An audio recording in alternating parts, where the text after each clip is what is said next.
This time our trash is beyond unimportant. This pussy-ass blonde boy is that annoying side character that every story has, and our protagonist is the helper of that trash. And when I say helper, I mean that he just fixes the shit this dude does around the city, like going around sleeping with every single girl. Despicable behavior for real. I would never do something so delicious if I was the son of the king. But in that helping blonde job, our boy ends up falling in a pit to death, but survives and finds ChatGPT-10 lying dormant there, a sapient being of an older civilization from a time when people used to watch manhwa recaps on Mamoru's channel and thought that AI wouldn't take over. And then bro starts prompt maxing his way from sidekick of the sidekick to the #1 genius of the academy and continent. Now what matters? Bros is also the lover of this thick yandere named Rebecca. She's more than ready for a four walls violent battle. But the price is that when she awakens her powers, you are going to die. Would you run or would you die fighting my soldier? Rest in peace since I know you. Let's get it. This is one of those basic isekai stories called World of the Seven Colors, where a high school kid named Lee Guan gets reincarnated to save the world from destruction. It's one of those plots where the kind of power the characters have is ridiculously over the top, and every single time he only makes it out alive by the skin of his teeth. On top of that, there are some totally crazy waifus who are always trying to kill the poor guy. There's a secret organization, he gets betrayed by his friends.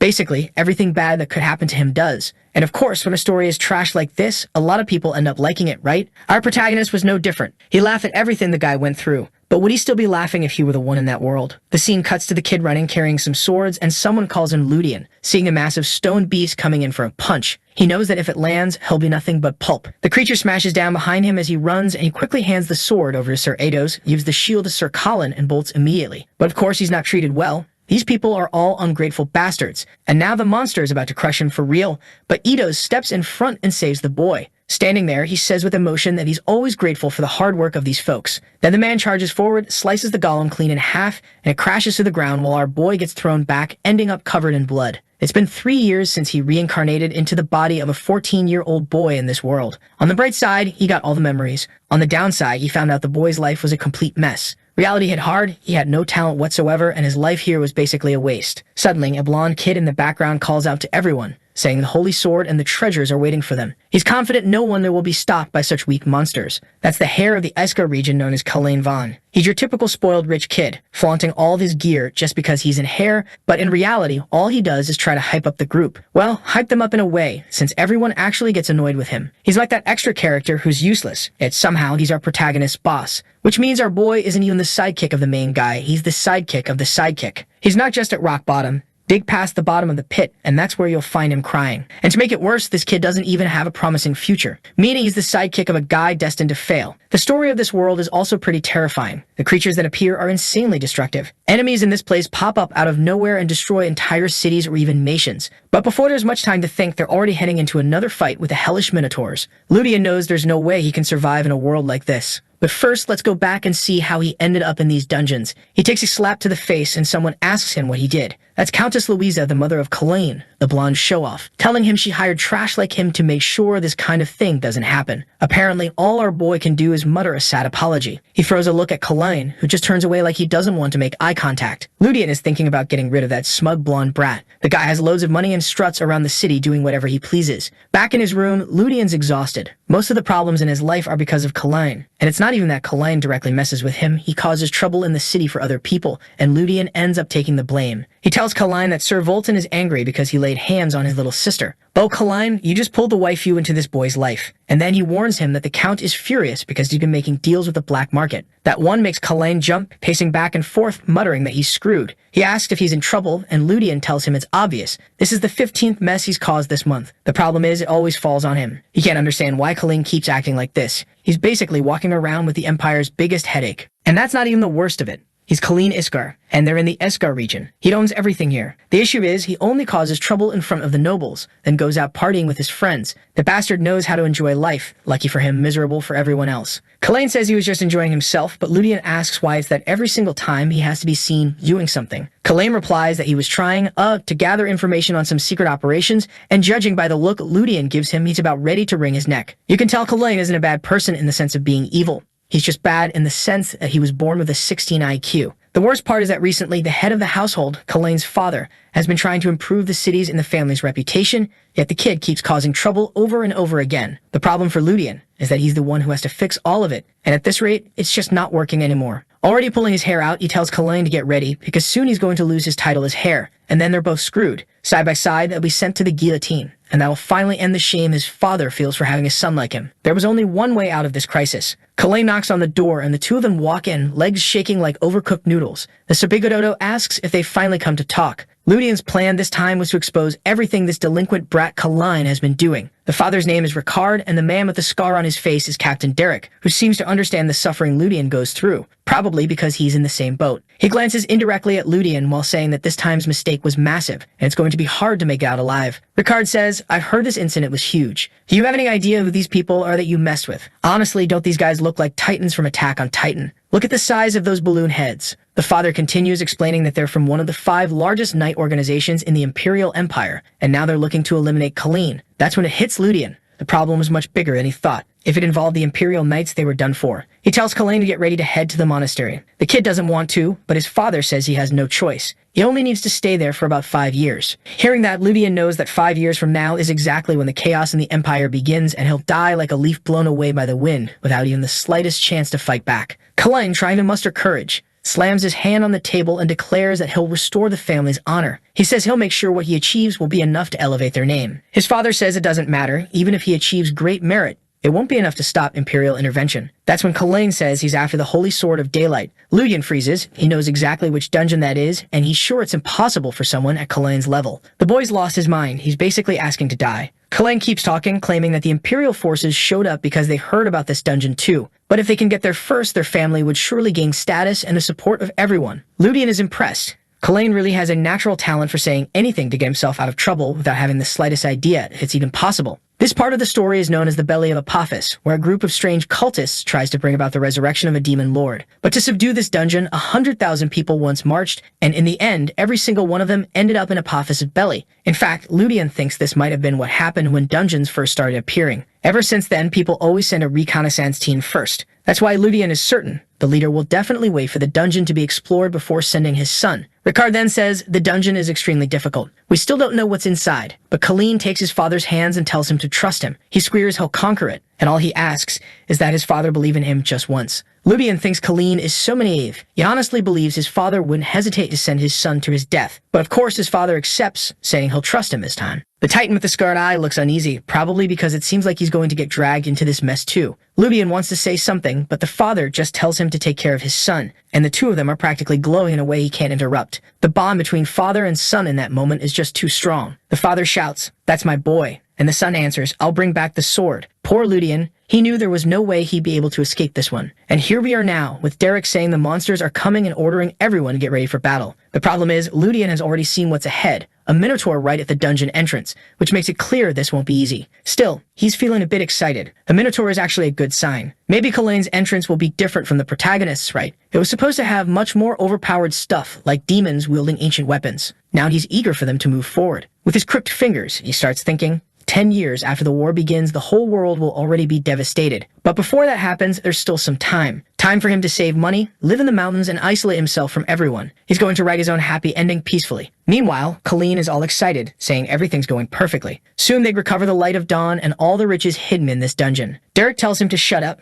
Not everyone knows about this, and they're going to end up getting into serious trouble. But the blonde kid tells him not to worry, acting like there's nothing to be afraid of. And then of course he freezes. A rock falls right onto Ludian's head, and the whole place starts collapsing. Derek immediately says they're screwed. They've walked right into a trap and are surrounded on all sides. He charges forward, saying they'll have to break through the formation with sheer force, and orders them to open a path. But something else is happening farther back. Ludian grabs Kaline and tells him to run, wondering why it feels like the two of them are being hunted. Derek, on the other hand, keeps pushing forward, cutting through enemies and calls out for the young master. But he's stuck on a golem that's completely ignoring him and heading straight for the two of them. Ludian shoves Kaline aside, and it seems like he narrowly avoids being crushed. The boy falls to the ground in tears, while Ludian thinks this is a nightmare. If the blonde brat dies, he'll be executed, so he can't let anything happen to him. But before he can finish the thought, he takes a direct hit to the stomach from a massive paw. The kid gets sent flying, literally launched. Kaline and Derek are stunned as our boy crashes back down, suddenly calling for his status window out of nowhere, after flailing and yelling for it for a whole minute. He opens his eyes to find himself lying on a strange floor, confused. Could this be hell? He gets up, moves his arms, and realizes his body feels fine. He thanks the universe, saying his prayers must have reached some god somewhere. The strange part is he has no idea where this place is. He remembers a similar dungeon from the story, something like a place made of negative mana, or something along those lines. Then, out of nowhere, a voice says he's awakened. When he turns his head, there's a big floating eyeball with tentacles staring at him. He jumps in shock and apparently faints again. He demands to know what the hell this is and why it's so ugly. The creature completely ignores the insult and says it's been 1,000 years since it last saw a human. They thought only divine beings could appear here. So today is an amazing surprise.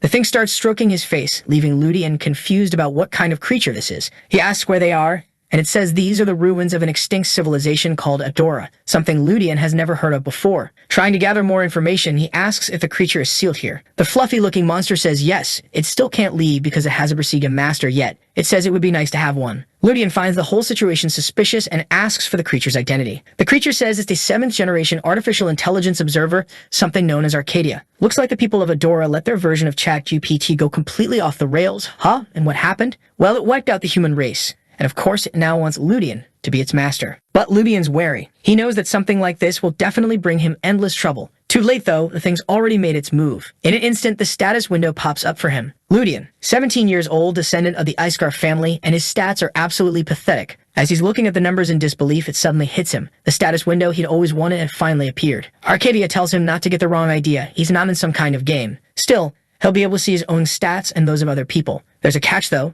There's a penalty that prevents him from seeing details when the difference is too great, but being able to tell who he can and can't beat in a fight would drastically increase his odds of survival. Ludian wants to know the condition for accepting Arcadia. It turns out he has to be someone from the outside. He has no idea what that means. He'd always thought only gods could reach that level, but apparently he's exceeded expectations. He asks how Arcadia knew he was an outsider in the first place. Arcadia explains that his body naturally reacts to the presence of an outsider. On top of that, with a body like his, he'd be able to recover other terminals that its creator left scattered around. Prototypes known as El Dorado, items for exploration, healing, transportation, and combat. Basically, there are 6 accessories he can equip to grow stronger and gain more abilities. Once Ludian collects all of them, Arcadia's body will be fully activated. Ludian starts thinking that with opportunities like this, maybe he actually could create a happy ending for himself. If that's the case, he agrees to register as Arcadia's master. This world is going to plunge into chaos sooner or later anyway, so it's better to be prepared. The two seal it in a surprisingly cute way, linking pinkies. Nothing unusual, except judging by the pointed eyelashes,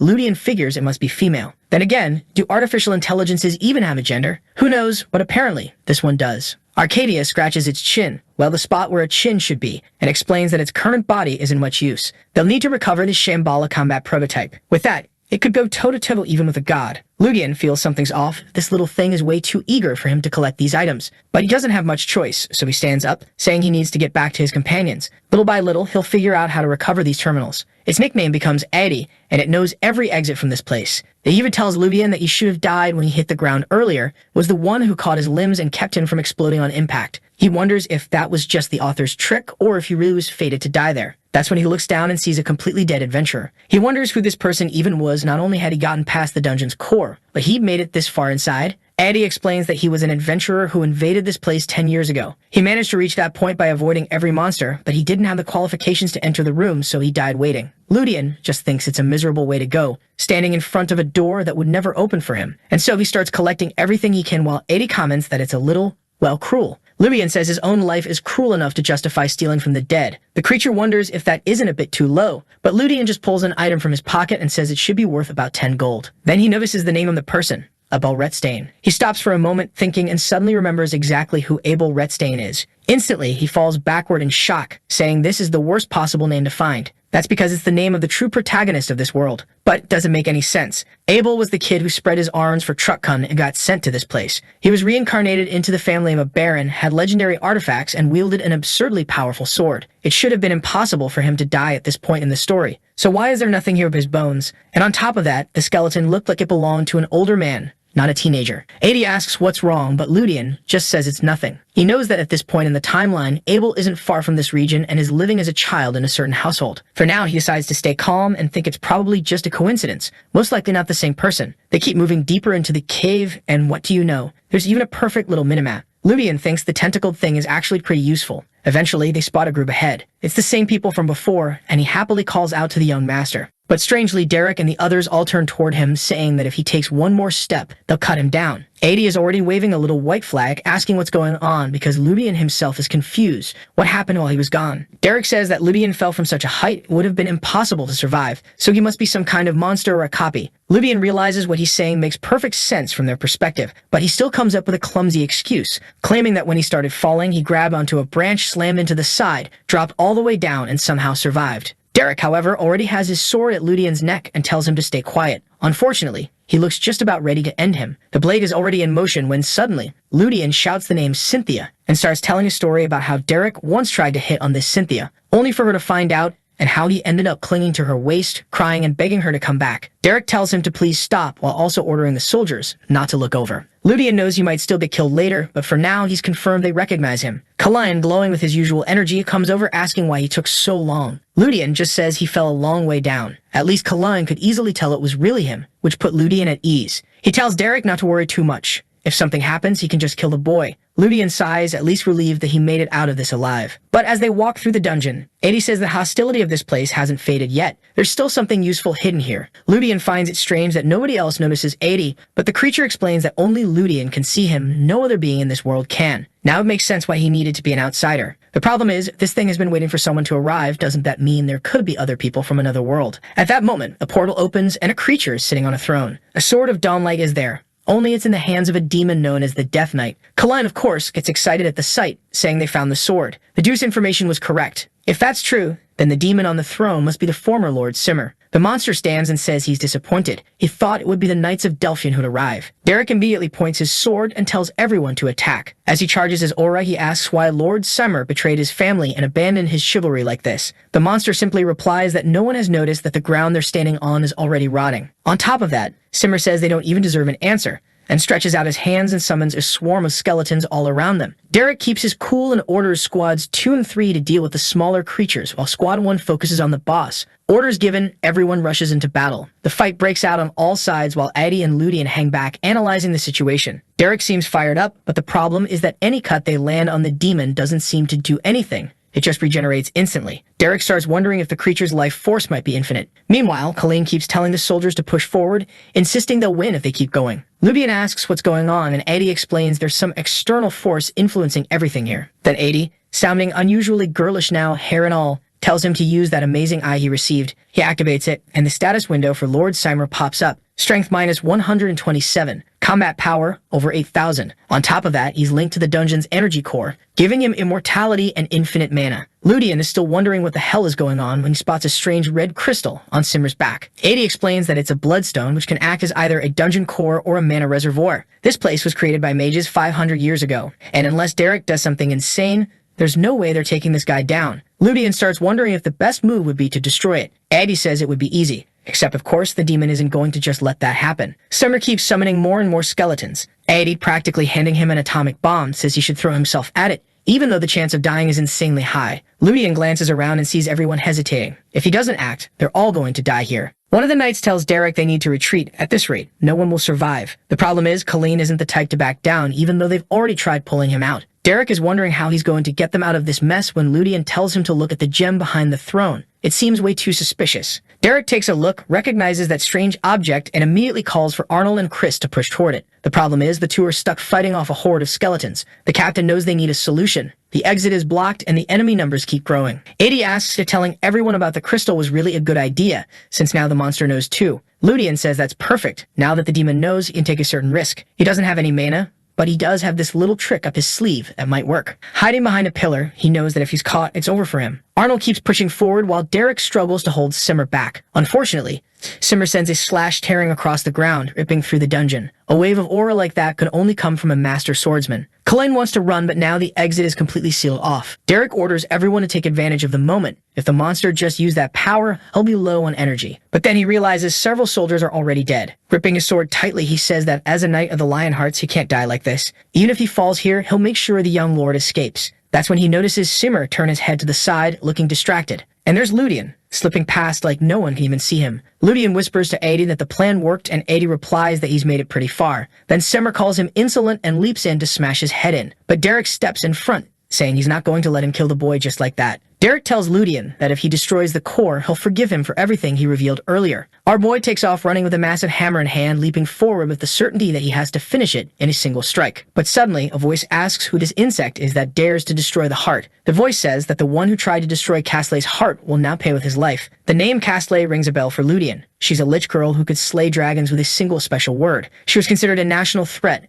and now she's standing right here. She starts chanting a word, and Ludian knows that if she finishes, he's dead. She's casting a certain death spell, but strangely, nothing happens to him. Inside the crystal, she looks confused. He's standing right in front of her, and she's wondering why her absolute word didn't work. Ludian realizes he didn't manage to hit the core in time, but at the same time, he didn't die either. The creature begins casting multiple high-level spells. Muttering that something is wrong, he has divine class protection on him. Ludian asks if it was 80, and 80 admits it with a thumbs up. No low-grade curse like that could touch him. 80 casually fixes its hair, saying that even though it's a bit limited right now, that kind of thing is basic. The protagonist is baffled. This was meant circle magic, so why did the thing just call it basic? He already feels overshadowed. How strong is this little creature act like Castley's power is nothing special? Castley keeps firing off spells, trying to kill him while shouting at him to stay away. Ludian remembers that she said the crystal is her heart, and he wonders why he wouldn't destroy it. So he asks Eddie if he can break it in one strike, and Eddie says yes. The crystal's structure is extremely fragile. He raises the hammer, and Castley quickly offers to give him anything if he spares her life. He asks if she can give him her life, but she says obviously not, anything except that. Treasures, knowledge, everything she's acquired in her lifetime could be his. Ludian is gripping the hammer so tightly it's about to explode in his hands. Meanwhile, Castley tells him to hurry up and kill Derek instead, but Ludian says it's too late. She'll be shattered before that happens, and slams the hammer into the crystal, ending all her ambitions. Immediately, everyone in the dungeon relaxes as Simmer drops his sword, writhing in pain. He collapses in front of Derek, and Ludian notices a strange energy flowing toward him. The system announces that he has absorbed the energy from a high-grade blood demon stone. His physical ability has increased, and he's gained 20 mana. That's huge considering his strength stat was only 15. Now he has more mana than anything else. He's practically in tears, feeling that blue energy coursing through his body. All the abuse he endured in that household finally paid off. Still, he thinks 20 is pretty low for a 500-year-old stone. 80 analyzes it and says, as expected, Ludian's absorption rate is extremely low. It's because ID applied a filter so he could absorb it safely. He only received about 8% of the original amount. And strangely enough, 80 is siphoning off the rest for itself. 80 explains that the reason is because that mana is actually a form of demonic energy. Ludian could have absorbed it all and had over 1,000 mana, but in doing so, he would have become a demon, and that would have been useless to him. Ludian realizes 80 just saved him. If he had absorbed all of it, Derek would have killed him on the spot. And speaking of Derek, he's now calling out to him from behind. Ludian knows everyone saw him absorb that demonic energy, so this could be bad. But then Derek places a hand on his shoulder, and everyone starts thanking him, saying they won thanks to him. They have no idea how Ludian pulled it off, since ID is they're saying it's a secret. Back at the castle, someone is celebrating. Of course, it's the father, saying Colleen really managed to win. Not a single vassal in the entire empire will have the courage to doubt his abilities again. The future of the house looks bright. Colleen is there boasting that results like this are only natural for someone with his talent. His father says that the moment Colleen inherits the house, the family will have a glory it has never seen before. Meanwhile, Ludian is in the background, realizing he's been completely left out of all of this. And to make it worse, the loot haul was massive. Carriage after carriage of items from the dungeon just keeps arriving. The father says that in 1 week, the Duke will send someone to examine the sword, and without a doubt, it'll be someone impossible to ignore. He tells his son to make sure to leave an excellent impression on these Imperial people. While the father keeps praising him, Colleen is practically drooling with joy. Ludian already knew there wouldn't be much praise left for him, and the real problem is that if Colleen becomes famous, his screw-ups will become national news, which will make Ludian's life even harder. Still, for now, he's fine staying by Colleen's side, since it's been worth it so far. The father then says that now he can finally send his son out into society and turns to Ludian. He says that all the knights, including Derek, have spoken very highly of him. Ludian doesn't care much for compliments, but the father doesn't stop. He says he's heard that Ludian snuck in, took down the monster, and that he's incredible. He's counting on Ludian to always be by Colleen's side. Of course, that's the last thing Ludian wants, at least until a pile of money is shoved into his hands and he says, "Long live Colleen." He's given a year's worth of salary plus a bonus of 10 gold coins, which is a lot and even gets vacation time. 80 is there too, wearing a tiny crown saying that money is happiness. And honestly, Ludian's no fool. The most important item, this book surrounded by human guards, he kept for himself. It's a research grimoire containing the lifetime knowledge of a mage. Something like this could buy an entire castle. They definitely won't be needing money for a while. The question that still bothers him, though, is why the knight who stole the holy sword ended up becoming Castley's vassal. In the story, that sword first appears in the hands of someone known as Saint Croix, but no one knows how he got it. Maybe because at that point in the story, much bigger events were happening. Ludian has no idea. The guy wasn't the protagonist or anything, but it's still puzzling. Eddie tells him to focus. Their first enemies will be the demon race, and they need to recover the terminals, especially now that Castley is dead and the demons have no choice but to start marching. For Ludian, the best move would be to get the demon sword first. Eddie finds that strange, saying the holy sword is far better for fighting demons. But Ludian explains that holy swords are extremely hard to obtain, not to mention their demon magnets. Plus, he knows of a demon sword right there in the Escar region. If they could get the Diablo sword, everything else would be easier. The next chapter begins in the village of Uberan, a small and abandoned place with only about 500 people. In the home of a man named Marco, the village chief, he's begging Ludian for help. Ludian had wanted to spend some time in his hometown before going after Diablo, but when this dwarf came to talk to him, he figured something was going on in the village. And now that he's here, he finds out Marco is in tears because a flood of letters demanding tax collection has arrived. Apparently, the problem is that these people literally can't read. Marco is asking Ludian to look through the letters and see what they say. Ludian tells him to hire someone who can read, but Marco says that's far too expensive. So he agrees, feeling confident he can sort this out quickly, all while noticing that lately his body feels full of energy and his mind is sharper, probably thanks to that mana. Not long after, he's handing everything back with Marco on his knees thanking him. Ludian is feeling pretty proud of himself. After all, working in Colleen's household made things like this feel easy. Marco then tells him to visit Rebecca's house tomorrow after sunrise. Ludian asks why, and Marco explains it's because she's been taking care of his house the entire time he's been gone, so of course he should go thank her. Ludian, trembling, says he never asked her to do that, but Marco insists she goes there every day and promised to keep it tidy until he came back. The only problem is her presence has already left 3 guys in the village lovesick. This girl must be dangerous because Ludian is on the floor groaning. And right then, the door opens and in she walks. Honestly, she looks too soft and puffy-cheeked to be that dangerous. Something's not adding up. Best to tread carefully so you don't fall into a trap. Marco tells Rebecca to head out, saying Lord Ludian is very tired. But she steps inside, gives a little playful lick to her lips, and apologizes.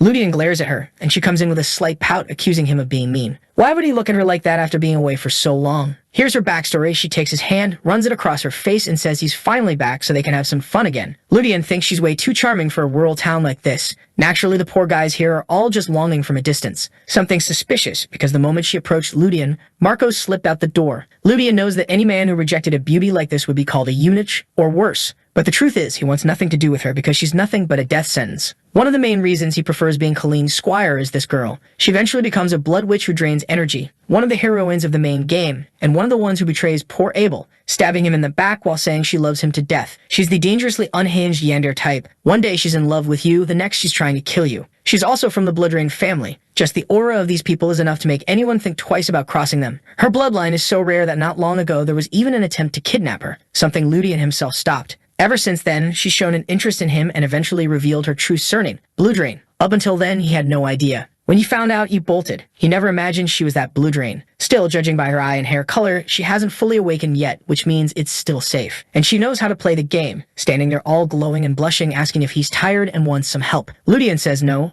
all while looking for a way to get out of there. Unfortunately, the more distance he tries to put between them, the more persistent she gets. It's a classic story. She even leaves saying she's going to make him a delicious meal and will be waiting for him. That relaxes him a little, and he thinks that at least she hasn't shown any signs of insanity yet. Of course, she's still a ticking time bomb, so he has to be careful. For the poor Ludian, the one who used to live in this body, turning down affection was nearly impossible when he was an orphan. The only people he knew in this town were Marco and his dear friend Rebecca. If it weren't for the fact that she'd one day stab you in the back, kill you, and drink all your blood, he might have enjoyed it. The scene then shifts to a camp where a soldier calls for the captain, warning that they're too far into enemy territory. The captain says they're only following orders, but a stocky soldier argues the orders have gone too far. Sneaking this deep past the border is madness. He doesn't really buy this talk about some hidden master living in the area. The captain looks thoughtful. He knows the order is absurd, but it came directly from the army's commander, so all he can do is follow it. In theory, a great master, a ninth circle mage, is supposed to appear here. On top of that, they've received information that the young lord of the Icegar family has obtained the Holy Sword.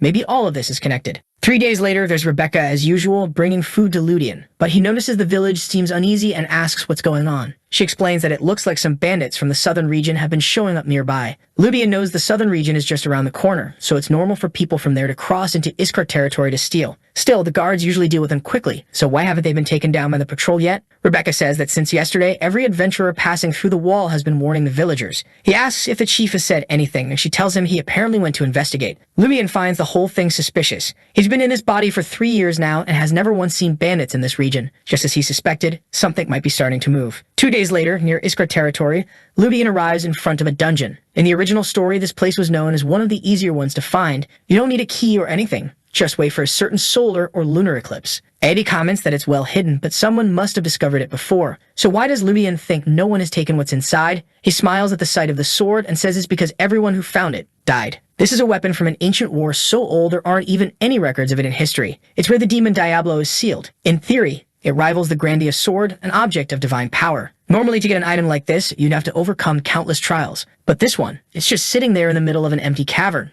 No guardian, no monsters, nothing. That's because the moment you touch it, a curse activates and you're basically turned into a corpse before you can even pull your hand away. Ludian knows this is an incredibly powerful item, and with it, he might even be able to rewrite part of this world's history. His question now is, how strong is Eddie's protection? Could she keep him safe from the sword's curse? Eddie examines it and says she's not too worried. From what she can tell, this sword belonged to the Celestial War. Even though she wasn't part of that war herself, she's familiar with the power of generals on that level. Still, to be sure, they'd have to see the sword up close. Ludian's a bit confused, since when has Eddie been around? The Celestial War happened 10,000 years ago, but she said the place she was sealed in is only 3,000 years old. Maybe she comes from a time far older than the place of her sealing. Finally, they arrive at the spot where the sword is embedded. Ludian stands right in front of it ready. Despite being an insane weapon, it has a simple appearance, which is exactly why he wants it. Without a second of hesitation, he grabs the hilt, saying, "Here we go." In an instant, he finds himself without clothes in an empty black and white field. Suddenly, black liquid starts spreading on the ground. He wonders where his clothes went and why he can't move. His mind is a mess, strange black ink raining down from every direction. Eddie, looking slightly flushed, comments that his average size isn't that bad. He snaps at her to stop staring and demands to know where he is. She explains that she's already removed the mental corruption that was affecting his brain. He had been standing there for 5 minutes now. This curse is the reason why anyone who isn't killed outright by the sword instantly becomes the reincarnation of the demon king Diablo. The problem is, as that demonic power grows, it consumes the host's body. At least thanks to Eddie, he avoided being completely destroyed. But then, oh boy, he's rubbing the demon's sword across his face. What is he even doing? After that bizarre moment, he looks around and realizes he's still trapped in this place. The sword speaks, saying that the first person it's seen in 1,000 years. Will you be able to survive the curse? At this rate, Ludian's going to end up with every item he owns talking to him. The sword clenches its fists, declaring it won't let go. It's tired of being stuck here. It says it always tries to offer as much support as it can to anyone who arrives, but no one survives. It even droops a little, complaining about how bored it is, how it can't stand being here any longer. Then it flexes a double biceps pose, telling him to hold on and not give in to the curse. Ludian cuts it off, telling it to shut up. Talks too much. The sword seems surprised that he looks completely fine, his body intact. That's odd. No one it's ever met has lasted more than 30 seconds holding it. She asks if he's okay, and he says yes. The sword scratches itself in confusion. This doesn't make sense. This curse was created by the archangels themselves. Not even gods would come out of it unharmed. Ludian also finds it odd. A demonic sword curse sounds more like something a demon would do. The sword starts to suspect maybe he's actually survived the curse, but that's not the case since he hasn't gained any boost in power. She decides it's fine though. The boy is worthy of her. Since he's resisted the curse, they should form a true blood contract, one that would let him wield her power without paying any price. An offer like that hasn't been made in over 10,000 years since the dawn of everything. Ludian repeats back what she said, no price to pay, and points out that he knows the moment she gathers enough power, she'll be able to leave the sword. Confused, she asks how he knows that. He tells her he's certain the one offering this contract is actually the demon king Diablo. In the main story, when the protagonist uses this sword for a while, the curse eventually starts affecting him. The demon breaks free, though the protagonist survives and kills him. The sword asks who Ludian really is, and he says it doesn't matter. All they're going to do is make a bet. He tells the sword to use all its power to try to take over his body. If he can resist for the next 100 years, he will have to hand over all her strength and knowledge. Diablo laughs, saying the boy doesn't know his place. Mana begins to spread, and he says the boy's arrogance is amusing. But now he'll learn the pride of a demon king. And besides, he's been waiting for 10,000 years, so what's another 100 if he loses? This was exactly the kind of blood pact Ludian wanted. In 10 years, the demons will start growing incredibly strong. Diablo will be bound by contract and won't be able to do anything. The sword's aura starts surging faster and faster, declaring that he won't escape her domination. The place begins to darken, and suddenly Ludian wakes up on the ground, wondering where he is. Once again, he's completely naked in a white field that looks like some sort of beach. He's sure his mind hasn't been taken over. If it had, he wouldn't even be able to think clearly. But at the same time, he senses something strange and looks behind him. A strange black creature takes form. He knows immediately this is Diablo's true body, at least smaller than he expected. The demon approaches, saying that Ludian is impressive. To think that a human blessed by the gods actually existed. Ludian is confused, was the demon talking about Addie? But in theory, she's an artificial intelligence, not a god. The demon spreads his arms and says, "Unfortunately, boy, even with the god's blessing, you're not completely protected. Now that you've fallen into this unstable place, there's no way you're leaving alive." Ludian doesn't know whether he's lost or won. The demon explains that Ludian managed to seal his authority, but at the same time he's temporarily lost the divine protection he had. Ludian drops into a stance telling him to come at him. Since he can't predict what will happen here, he might as well throw hands with the demon. The demon chuckles, saying that he's certainly brave, but that's not why he's here. He sits down, saying he likes the boy's pride, arrogance enough to think about trading blows with a demon king. He also senses a strange fate in Ludian's life. He doesn't know why, but he's sure the boy's path will entertain him. That's why he's willing to cooperate with him. Besides, fighting now wouldn't be worth it. Not when you'd have to deal with that massive eye hanging above them. For a moment, Ludian wonders if that's Diablo's power, until Eddie apologizes, saying Diablo's strength caught her off guard for a second, causing a delay. Suddenly, he's back in reality, sword in hand, as it declares that it will now be under his care for the next 100 years. Ludian's still not entirely sure how it all happened, but he knows he's now in a better position to prepare for the calamities ahead. Sometime later, he's training with the sword while Rebecca stands nearby, blushing hard. She's looking dangerously yander right now. She even gets a nosebleed. She asks why he's training so much and sweating like that, and he tells her it's because he's regained his hope. Now that he has both Eddie and Diablo on his side, he doesn't have to keep living as the NPC of an NPC. This world is going to face alien invasions, demon attacks, and wars, so he can't just sit around hoping things work out. He has to get stronger. Maybe he should even go back to training to become a proper knight. After all, having 20 mana isn't a bad start. The problem is, suddenly awakening mana like this would look suspicious. Rebecca then asks if he has any plans for today, or if he'll be talking to the chief. While speaking, she runs her hand over his chest, saying, "If you want, I've got something good for us to do." He tries to reply, but she doesn't even listen. He ends up grabbing her hand, telling her he needs to check on the bandits that have been spotted nearby. After all,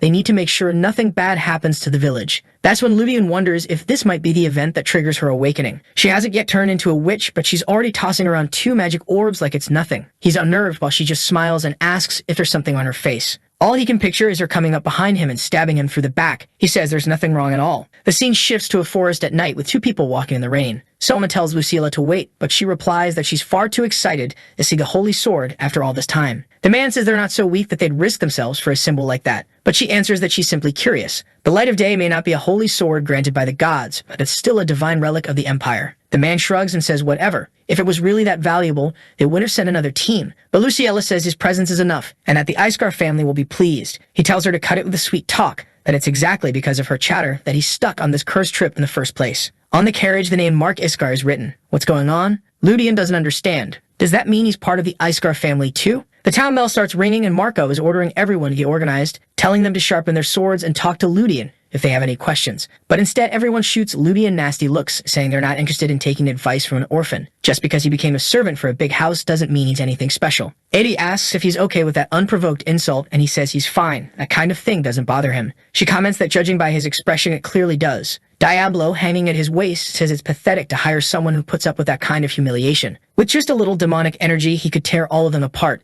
Ludian tells him to shut it, and the sword apologizes. That's when Mark shows up, saying the person he was waiting for has arrived. It's the information broker he asked to meet. Inside the cabin, the broker reports that Mount Conson has been attacked. That was an important military base. Whoever's attacking isn't just some small-time bandits from the Empire. He suspects they might be soldiers from another empire, maybe the Kingdom of Rohans, disguising themselves as bandits. 3 other regions had already suffered similar fates. Ludian realizes the real problem isn't bandits. If it were just cavalry, it could be handled. The true danger is if there are demons mixed in among these people. That would make the fight much harder than he'd like. Eddie warns that someone's approaching. Ludian gets up, saying there's no choice. As he heads out, he tells Diablo to give him some support. Diablo says fine, he's eager to see what the people of this era are capable of. Ludian runs with the sword in hand, knowing that even with demonic power, his body is still far too weak to withstand much. The worst part is if he uses demonic power and turns into a demon, he'll be hunted. That's when someone calls his name. It's Rebecca. He tells her to get inside. She's soaked. She seems anxious, maybe sensing instinctively that a crisis is coming. He decides to play it cool, puts a hand on her shoulder and says,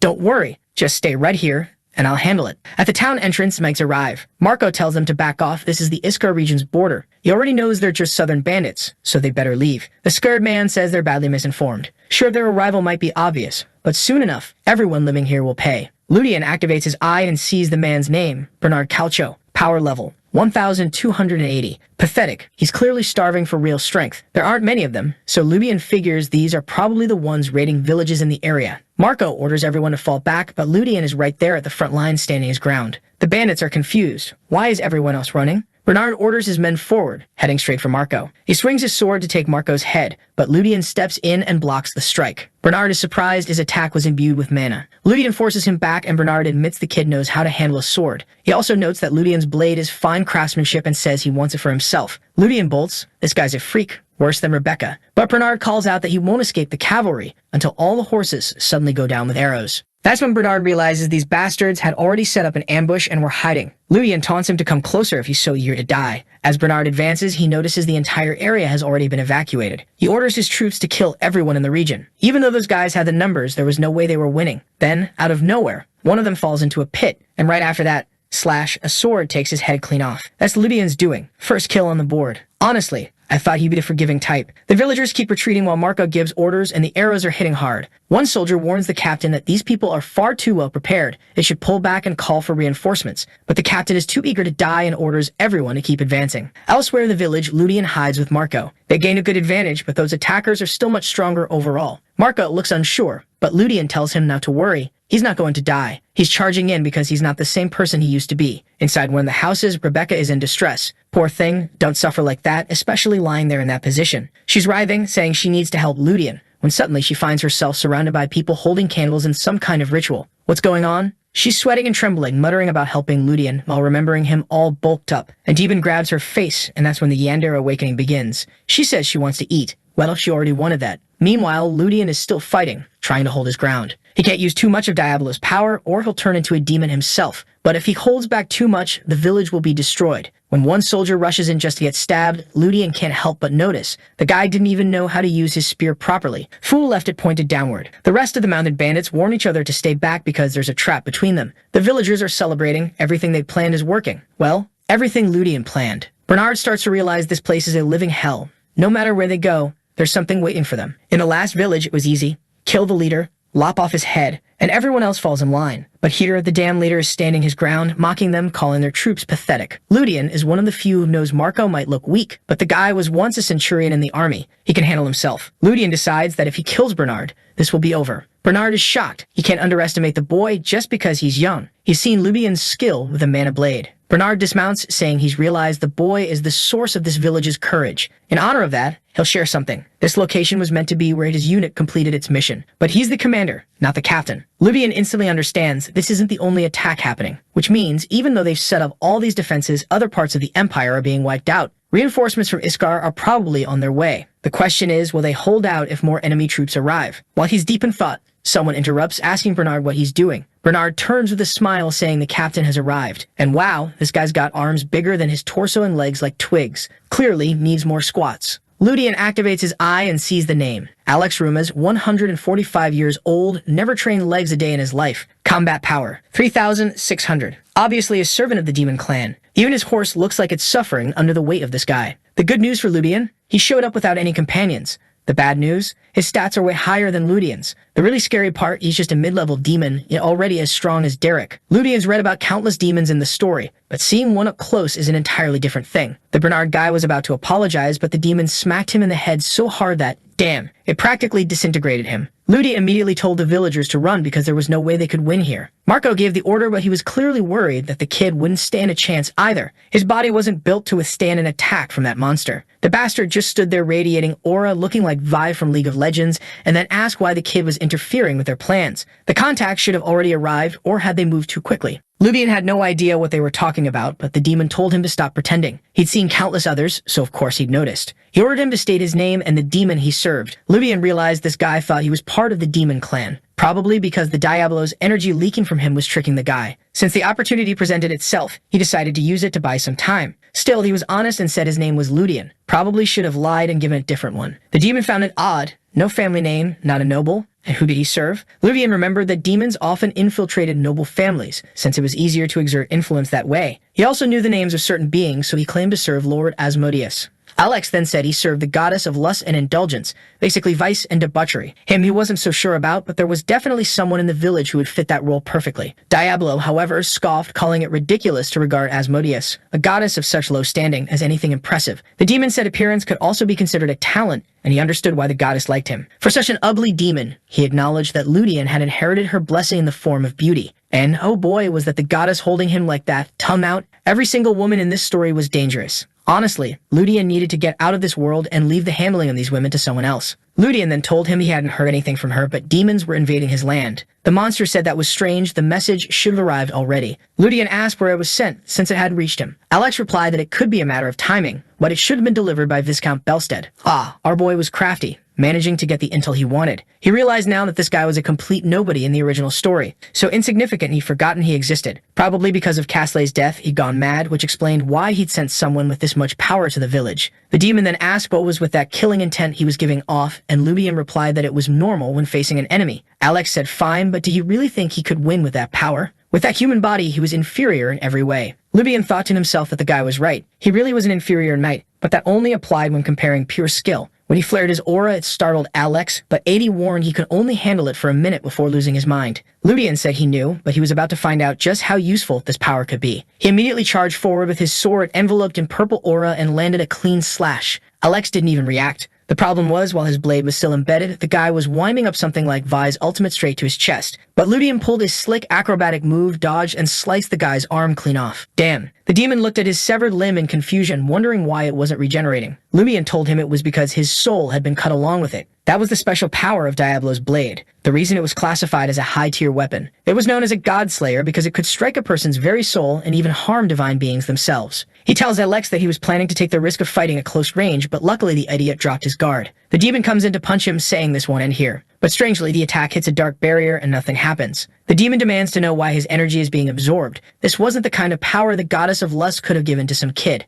Of course, what's really happening is that Diablo is absorbing it, but he warns our boy that he won't be able to keep it up for long. The demon attacks again, saying he won't lose to a brat like this. But our boy just sidesteps, swings down another slash, follows with a flurry, the blade whipping like a whip, and drives the point straight into his stomach. Ludian thinks that the risk of becoming a demon is worth it, since it means he can also absorb these guys' energy. He swears that one day in this kingdom he'll have severed the heads of every last one of those bastards. The monster screams that he's a traitor, but Ludian just replies that he's got it completely wrong and can go ahead and die, torn in half. Next chapter, he's standing there in full swagger, holding that big purple sword. Watching an entire person get sucked away really drives home that this is a true demonic blade. Diablo then asks why he was protecting that human earlier. Was she his property? The poor guy blushes, saying the demons are trying to kill Rebecca and take control of her. That's why he sent her far away. The sly sword says that to protect her from demons, he'll need to keep her nice and close. Not to mention, she seemed like the type of woman human men would like. Ludian just tells the sword to shut up and sheath itself, saying he knows very well how much the protagonist suffered. He doesn't want to go through that too. For him, the best option is for her to keep living a normal life and never suffer the fate of becoming a witch. As he turns away, 80 says someone's approaching. It doesn't seem like an enemy since it's a human, but it's an old man and a young girl. Ludian thinks the combination is odd and doesn't know what to do. He's out of energy, but avoiding them would be hard. Too late.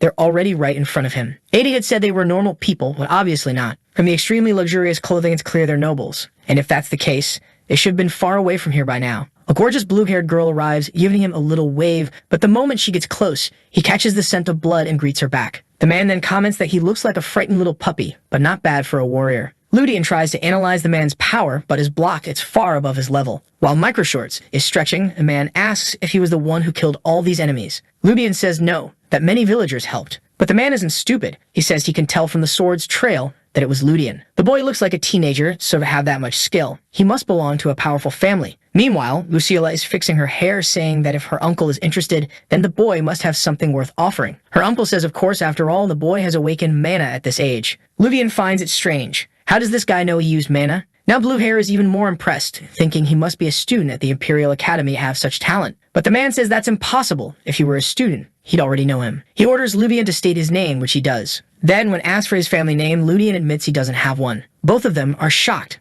No family and not a knight. He awkwardly says he's the squire of Lord Kalain from the Escar Empire. And suddenly, for no real reason, he puts on this speech, saying that this is his homeland and he came here to protect the people of this village that he loves so much. Now he's curious to know who these two are, since he's never seen people like them around here. The older guy introduces himself as Cato von Delphion, and Microshort's girl as Lucilla von Delphion. Father and daughter, maybe? The name doesn't sound unfamiliar to Ludian. This guy seems to be the so-called Sword Saint. In the Morian Empire region, he was the only one who held that title. And apparently he's the father of the guy who, in theory, will become the friend of the real protagonist of the story, which is not Ludian. That's the Holy Crocs guy who wields the Light of Day sword. And Luciella, a dangerous knight who was also part of the protagonist's party and eventually became a commander in the anti-demon forces. In the future, Ludian knows she's going to be a threat, but right now she's still very young. Haha, scared of jail time, huh? Suddenly, Cadel gestures toward the sword and asks where Ludian learned to use it. The protagonist breaks his sweat for a second, but says he picked up the basics here and there, trained a bit with mercenaries in the region, and had a few sessions with knights. Cadel, being nosy, says it's strange for someone like him to hide their identity. Could he be some high-level mercenary in disguise? What did his trainer look like? Ludian's obviously not going to say that his trainer looks like a floating red blob. That's because that's exactly how he's been practicing, with 80 holding 5 or 6 swords while he trains against them. Then Lucilla steps in, telling her father to stop asking so many questions, because Ludian was starting to look uncomfortable. Ludian's a bit surprised. It's rare to see a noble apologize, especially when he's used to dealing with Colleen. She leaves with a bright smile, saying they'll help out the village and telling him to take care of himself. He gives her a shy thumbs up, thinking to himself that she really is a heroine. But not long after in the city, it seems like Derek will have to deal with those two, which probably means it'll fall on Ludian too. Since he's on break, he's not looking to get involved in anything complicated right now. They say goodbye to Ludian, telling him they'll see each other later. Back home, lying in bed, he wonders if Rebecca is okay. I'm wondering the same thing. Is he not going to check on that crazy girl? Oh, he didn't go because he didn't have the time. He was dragged to the city right after those two arrived. The upside for him is that he won't have to help clean up the village, which is also a mess. Still, he remembers that Luciella had a strong scent of blood for someone her age. She probably killed a lot of people and monsters along the way. Then he sits up, remembering he needs to get the rest of 80, especially since he didn't even get to see Catel's full power. Instead of living as a mercenary, it might be better to take the knight's path now and start building a solid reputation in this world. He glances out the window and sees there's a celebration going on. For now, the problems are solved, but it's a shame to think that in 5 years, no one will be living comfortably anymore. Suddenly, Eddie tells him he has visitors.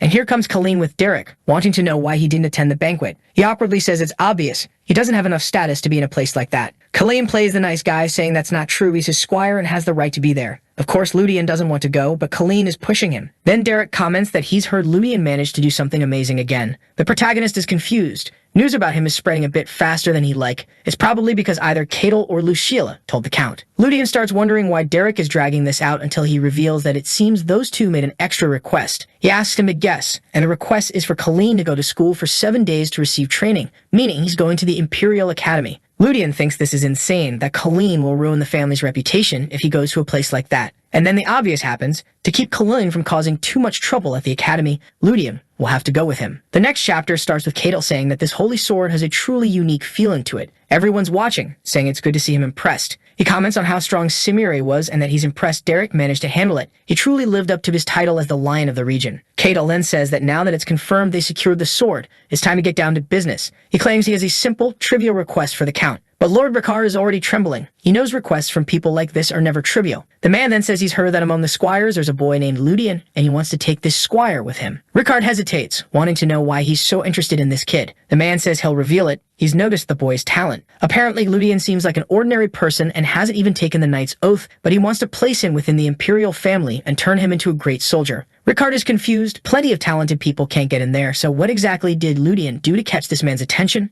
With little choice, Ricard says his son Colleen will be very upset, but there's not much he can do. Then he notices the girl in the back smiling from ear to ear. That's when he seems to get an idea. He says that boy will support his son, who will become lord in the future. So he suggests that he can send Ludian to the academy to go with him. But once he graduates, Ludian will be free to choose which path to follow. Catel agrees, saying leaving the choice for later doesn't sound so bad. That's when Ricard adds that this would be the perfect opportunity to send his own son along. Back to the present. That's how it all happened. Ludian is now going to become a transfer student to the academy alongside the young master. He thinks it doesn't sound so bad, but still, why did nobody bother to ask him about any of this? He's literally the most important person in this whole arrangement. A little later, Microshorts is waiting for him outside. Now it's clear why they said they'd see him later. They obviously already had everything planned. Catel says he'll give him a week to get used to the idea, and then he's to come to the capital. The new troublemaker of the moment congratulates him on accepting the offer, like he really had a choice. At least he's glad to have a week to prepare and says he'll see them soon. Sometime later, at a tavern in the village of Baron, Mark is celebrating, saying he never imagined such a great knight would be born from this place.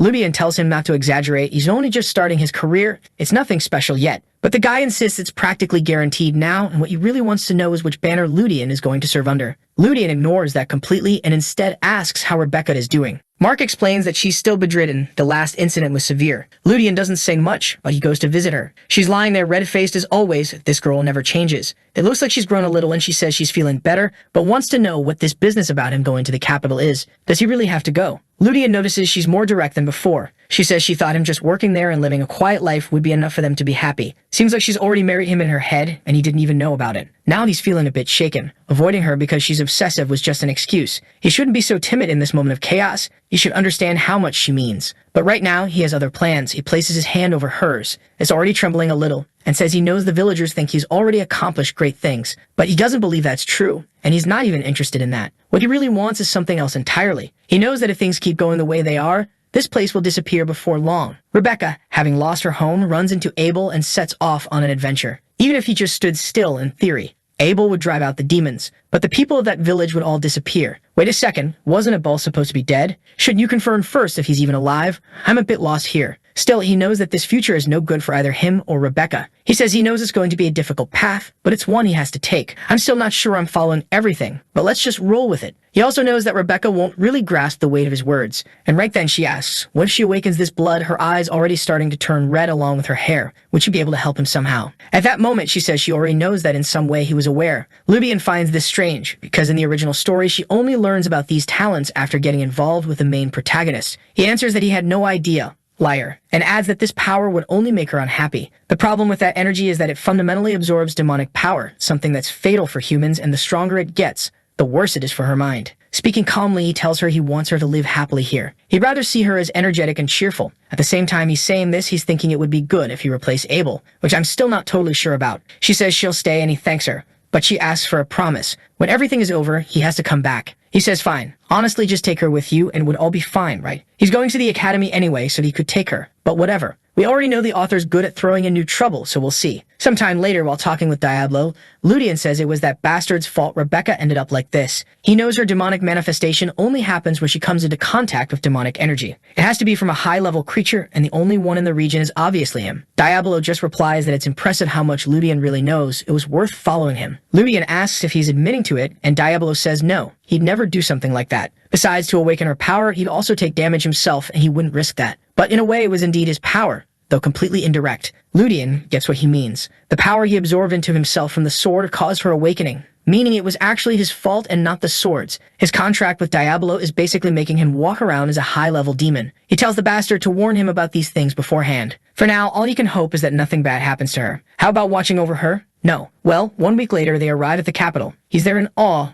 The place is vast compared to the small village he came from. The name of this capital is Nevin, and judging by that pink-haired girl over there, we already know this is a place for the real big shots. For the first time, Ludian felt like he was in a fantasy world. Because killing a minotaur and turning into an angel didn't exactly feel like fantasy to him. Then Colleen poked his finger in his face and asked if he'd eaten something good or what. That was because he noticed everyone was paying attention to the boy, his father, and even Derek. And that blonde kid was jealous of our boy. Imagine if he met Rebecca. He'd go crazy. Colleen revealed that his father had forced him to go to whatever house Ludian went to, no matter which one it was, and he thought that was strange. That's when Ludian realized no one had told the blonde kid that he was in the capital because of him and not because of the talents he had. Then Colleen said he trusted their friendship and he was sure the boy wouldn't hide his secret from him. Right. Ludian said, never, while thinking to himself that this bastard was talking about friendship but was always messing with him. Colleen then said he'd see him at the academy. If anyone messed with him for being poor, for being just an ordinary person, he should just say something and he'd take care of it. And right away he went off to talk to the women in the city. As always, Ludian already knew this guy was going to cause trouble and maybe even get expelled. But since he was personally invited, that wasn't his problem anymore. In the main part of the state, at the Delphian household, look who's showing up, the Gangrene Gang. Someone at the gate asked why they'd brought that kid instead of the sacred sword he'd asked for. Keitel said it was a hobby of his to bring people over, but the guy was being harsh. Vincent, who was the brother and head of the Delphian house, said he didn't think the Iskar clan would actually manage something like this. Ludian knew this guy was one of the main figures of the Morian Empire. When Vincent grabbed the huge sword, he said the prophecy really was right. Naturally, Ludian immediately perked up at that and thought it was strange. Vincent then called out to him, saying it had been a while since he'd seen Keitel so interested in someone, so he wanted to have a little chat. But from the looks of it, this guy wasn't good news, because Ludian was already feeling nervous. At the round table, Vincent said the trip had been long, so he hoped they could rest. And Keitel agreed, saying that recovering a sacred sword obviously hadn't been easy. You guys just went there, grabbed it, and brought it back. Those bastards didn't do a thing. Ludian was just listening while Keitel said his brother must be upset about the price he had to pay to the Iskar, but he replied it was fine, it was worth it. Then Keitel said that was strange because when he brought Lucilla, the guy didn't care, so why now? Was he trying to figure out who Ludian was? I'm already worried. He didn't care about the fierce Lucilla. Although she's young, so better leave it at that. The guy probably doesn't want to end up in jail. He then called our boy over and said that from what he heard from the Ice Guard people, he was pretty talented. He had personally taken part in the raid, and our boy confirmed it. The man kept praising him, saying he'd heard he'd gone forward alone and destroyed the core. Our boy also said yes, while wondering how the hell this guy already knew everything that had happened. Vincent then changed his expression and said he wanted to know everything Simmer had said while consumed by the power of that sword, without leaving out a single detail. Cadel, confused, asked his brother why. Ludian thought to himself that he had nothing to hide, so he went ahead and told him the whole story. They started thinking about that thing Simmer had said, "You don't even realize the ground beneath your feet is rotting." Ludian added that something else that stood out was how the guy kept referring to some master and even apologized when he died. That caught Vincent's attention, because the Sword of Daylight is also known as the Sword of Prophecy, and now he was sure a certain future was inevitable. Kegel told him to explain, but the fool said he was just joking. Alright then. Ludian just stared, nothing suspicious about this guy, right? Arriving at the Imperial Academy, a man said it was rare for someone to bring a student there like this. Plus, the last time he'd seen Kegel was at the prince's coronation. This was the master of the academy, Roses Bavelin. 30 years ago, this man had become a war hero who fought on the front lines against the barbarians. Even Ludian seemed to be admiring him. Apparently, the guy was the real deal. Then Cadel said this boy wasn't just talented, he was actually a genius. Roses seemed impressed, and Cadel finished by saying the kid was on Crook's level. The problem for our boy was that this Crook guy was the only person as strong as the protagonist. It was said that he could fight a god if he had a sword in his hand, and Ludian was sure the expectations for him had just gotten a bit higher than he wanted. Cadel said there was no need to even test him. In a few years, they'd know if this kid had the talent to become what he hoped for. The professor thanked him and said not to worry. He would train the boy like a northern barbarian. Wait, wasn't this the guy who killed the barbarians?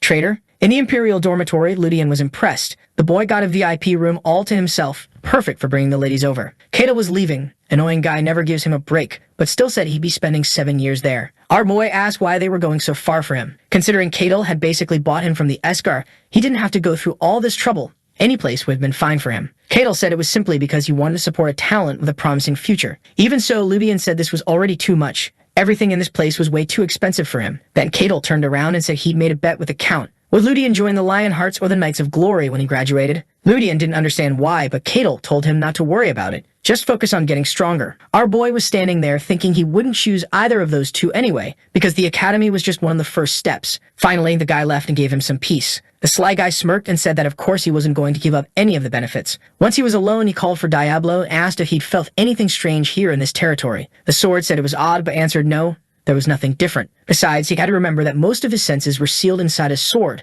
so it's not like he could really make much sense of things. Addie came over and asked if something was bothering him. He admitted that yes, in the original story, both Vincent and Cadel are killed by demons. After that happens, the fierce Luciella takes control of this place. What he couldn't figure out was why. At the moment, everything seemed normal. He could guess how Cadel died, since the guy is constantly leaving the castle, but you and Vincent was strange. Considering he was a high-ranking noble, maybe he was in the crosshairs of other nobles. Something was going on, something he still hadn't figured out. Maybe it would be best to spy on the Duke's household. Next chapter, we're in the classroom to meet this fierce bunch. Eddie was excited, saying everyone was starting to notice the boy's value. Meanwhile, he was thinking that being a transfer student really draws attention. Diablo, on the other hand, said there were plenty of talented people there to feast on like a buffet to him. Ludian knew all this attention was because he had the backing of Cadel and the Delphian family. While he was lost in thought, a man came up and asked to sit beside him. He said yes. But really, his name was Adele? A woman's name? Come on. The guy was already trying to start a conversation, saying it had been 10 years since a transfer student had arrived, so naturally he was standing out. Ludian gave an awkward smile, saying it was strange, but he wasn't anything special. Adele, however, disagreed.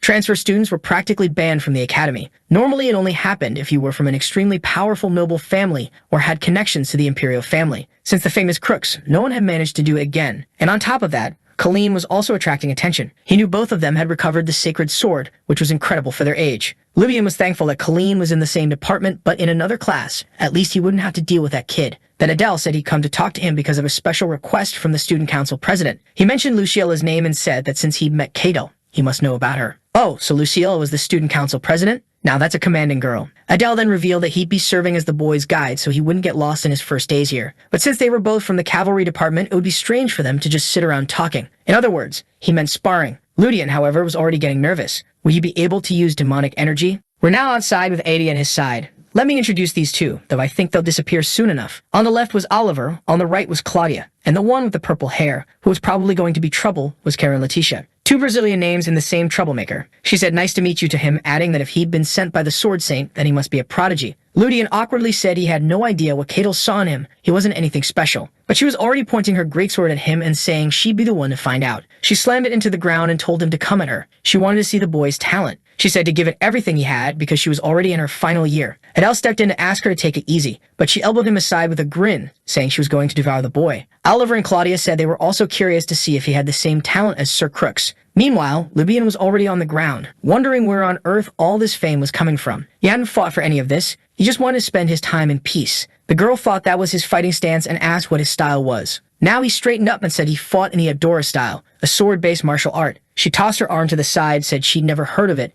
and told him to come on already. That got him motivated. He said it was a pleasure and went in for the first attack. She caught it on the block, the sword slid to the side, and she stepped in for a shoulder strike, but ended up dodging another. Then came the relentless sequence. Punch here, punch there, slash here, slash there. But everyone watching was commenting how disappointing it was. They'd thought this guy who'd been recommended would be a legend, a genius. Instead, his movements were sloppy, his form was too light, and his attacks still lacked proper timing. Eddie, hearing this, was already muttering about whether he should kill everyone for insulting the swordsmanship of the gods. Ludian told him it was just training, no need to worry. Then Adele told the boy to stop holding back, even though Ludian was thinking he was already giving it everything he had. He shot Karen a sharp look, and she seemed a bit confused. Everyone was saying he was fighting poorly, but even though his movements looked like they had no foundation, they were incredibly fluid, one attack flowing into the next, all in a chain of retaliation. She could tell his swordsmanship was designed purely for killing. He had the potential to get stronger, but that alone wouldn't be enough to catch Cato's attention, so there had to be something he hadn't shown yet. She activated her aura on her sword and jumped, saying she finished this now. The sly guy glanced under her skirt, threw his sword up to defend, and the clash sent dust flying across the arena. The loudmouths went silent, and Karen was impressed. That was a mana strike to block her attack. But using mana alone like that, she didn't know. He told her to shut up and said she was going too hard. She stepped back, and now his arm was trembling all over, shaking to the core. Now she understood why Catel had taken notice. He'd entered the school already knowing how to use mana without having royal blood or belonging to a great family. She said it all made sense now, and that's why he was a transfer student. She even lowered her head and said she'd apologize for it. But he wasn't about to just let it slide. He only told her he hoped nothing like that would happen again. She offered to grant him a wish as an apology, saying she didn't know what she'd been thinking. The bystanders were confused. Why was she so impressed? And why was she acting like that? Then suddenly someone arrived asking what the commotion was. Oliver was already apologizing to someone named Kepler, and the purple-haired girl looked awkward too. The guy placed his hands on Ludian's shoulders and apologized to Junior. Ludian was unsettled, because the Kepler family was one of the ones that betrayed the protagonist and tried to kill him during the war. The man was introducing himself all cheerfully, but Ludian knew the malice was in his heart. He apologized again while the purple-haired girl told Kepler to back off. She'd never asked for his help. He just turned to her and said that things like factions, families, or the fact Ludian was a new student shouldn't matter at all. On top of that, he said he'd come because of a request from Luciela, hearing that probably left her feeling awkward too. And Kepler told Ludian that because of this incident, he'd make sure to look after him. Another person wanting to take care of him. Enough already, he's got Cato, then Cologne, Abel, and now another one. Let the guy live. Still, for Ludian, this connection was different, because he wanted to find out what was behind this family. Do you want me to also rework the fight sequences in a slightly more dynamic way so it reads like a fantasy battle scene but still keeps the full length? That would make it flow more like an action novel. He gave a cheerful little smile, though it was obvious he was sizing them up on the inside. Sometime later, 80, looking a bit discouraged, said he'd been kind of lazy lately. That was because for him, it used to be normal to just sleep in a stable, but now that he had a nice bed, he just wanted to lie around all day. Still, he was feeling a bit down because he hadn't expected to hear the name Kepler in the school. Now our boy revealed that in the War of the Superhumans, a part of the story, the families fought among themselves, but it had nothing to do with demons. I'm a bit confused here. It had already been 3 days since he last spoke with Kepler, and not a single word since then. If that was the case, he'd have to make the first move. So Ludian said that if they ever came face to face with the demon clan, he would need his power. Diablo replied that he gave him all the power he had. He wasn't about to let demons invade the world without his help. If they were the enemy, they had to lose. Ludian could tell this bastard was far too proud. That's when Eddie said he seemed very interested in the Keplers. He answered that yes, he wanted those people on their side, because he knew that guy wasn't just some ordinary knight, but a superhuman. Honestly, it didn't seem all that rare to be a superhuman. But of course, the second interesting part was learning more about the secret organizations in the capital. Something related to those organizations had led to countless deaths during the war. The protagonist team had been able to move forward, but the Kepler family and the other nobles had distanced themselves. That war had divided humanity, and maybe, if he could prevent it from happening, humanity would remain united, and the outcome could be different. Diablo understood that he was basically planning to use everyone as a shield, in the end something Diablo liked as well. But he warned the boy that with the status and strength he currently had, he wouldn't accomplish anything. Still, Ludian simply picked up his sword, thinking that right now he was more interested in information. In time, he would grow stronger, but for now, it was time to start a tour around the capital. Sometime later, at night in the marketplace district, Kepler showed up saying the guards patrolled heavily here. It was dangerous. He could hardly believe those damn demons were controlling the streets like this. His sister said the information was correct. There was a connection between the demons and the temple. Her name was Maria Kepler, and from what I understood, they were planning to attack the nobles. But at the same time, they knew that if too many nobles died, there would be a lot of collateral damage. Maria, however, said the family had brought an important weapon to help with that. The item was called an Uparts-grade artifact. I don't know what that is, but it seemed to be something secret, because the man said the family was insane for using something like that. Then suddenly, Elvin Kepler, the one I've been calling Kepler, but that's actually the family name, turned and said the two of them had important work to do in finding information about the demons. Two second-year kids who honestly looked more like children just said, all right. Their names were Nell and Dell. Maria said it was a shame they didn't have as much talent as the Aruda family in detecting other people's energy. And I bet they were going to detect our boy as a demon. Elvin told Maria not to say things like that. It was all for the mission. Besides, soon they would be the ones in charge of everything. Walking through what they called the underworld, our boy noticed that even the poorest part of the city was still pretty developed. And he wanted to know what they were doing there. And he simply said nothing for now. At that moment, the secret organizations were probably starting to gain power from the shadows. Then he asked if Diablo could detect the clashes of energy within the capital. Diablo replied that was more than obvious. For now, Ludian was calm because in the capital, they weren't going to use demon-turned creatures like that Alex guy. The person he's most curious to find right now is someone named Gut von Belsted, a collaborator with the demons who will be one of the people behind Cato's death. While he was lost in those thoughts, someone put a hand on his shoulder. There was a beggar telling him to get out of there unless he wanted to pay a fee. Ludian smiled. His underworld guide had just appeared. He placed a hand on the man's shoulder, activating a spark of lightning, and the guy dropped to the ground. The man instantly realized Ludian was a knight. He knew how to use mana. Ludian told him that if he answered everything properly, he might just get out of this alive. He better speak up now. Which nobles had been walking through the capital's back alleys? Ludian was especially curious about the one with green hair. Back with the Keplers, Maria was commenting that Luciela seemed interested in Karen, which was bad for them.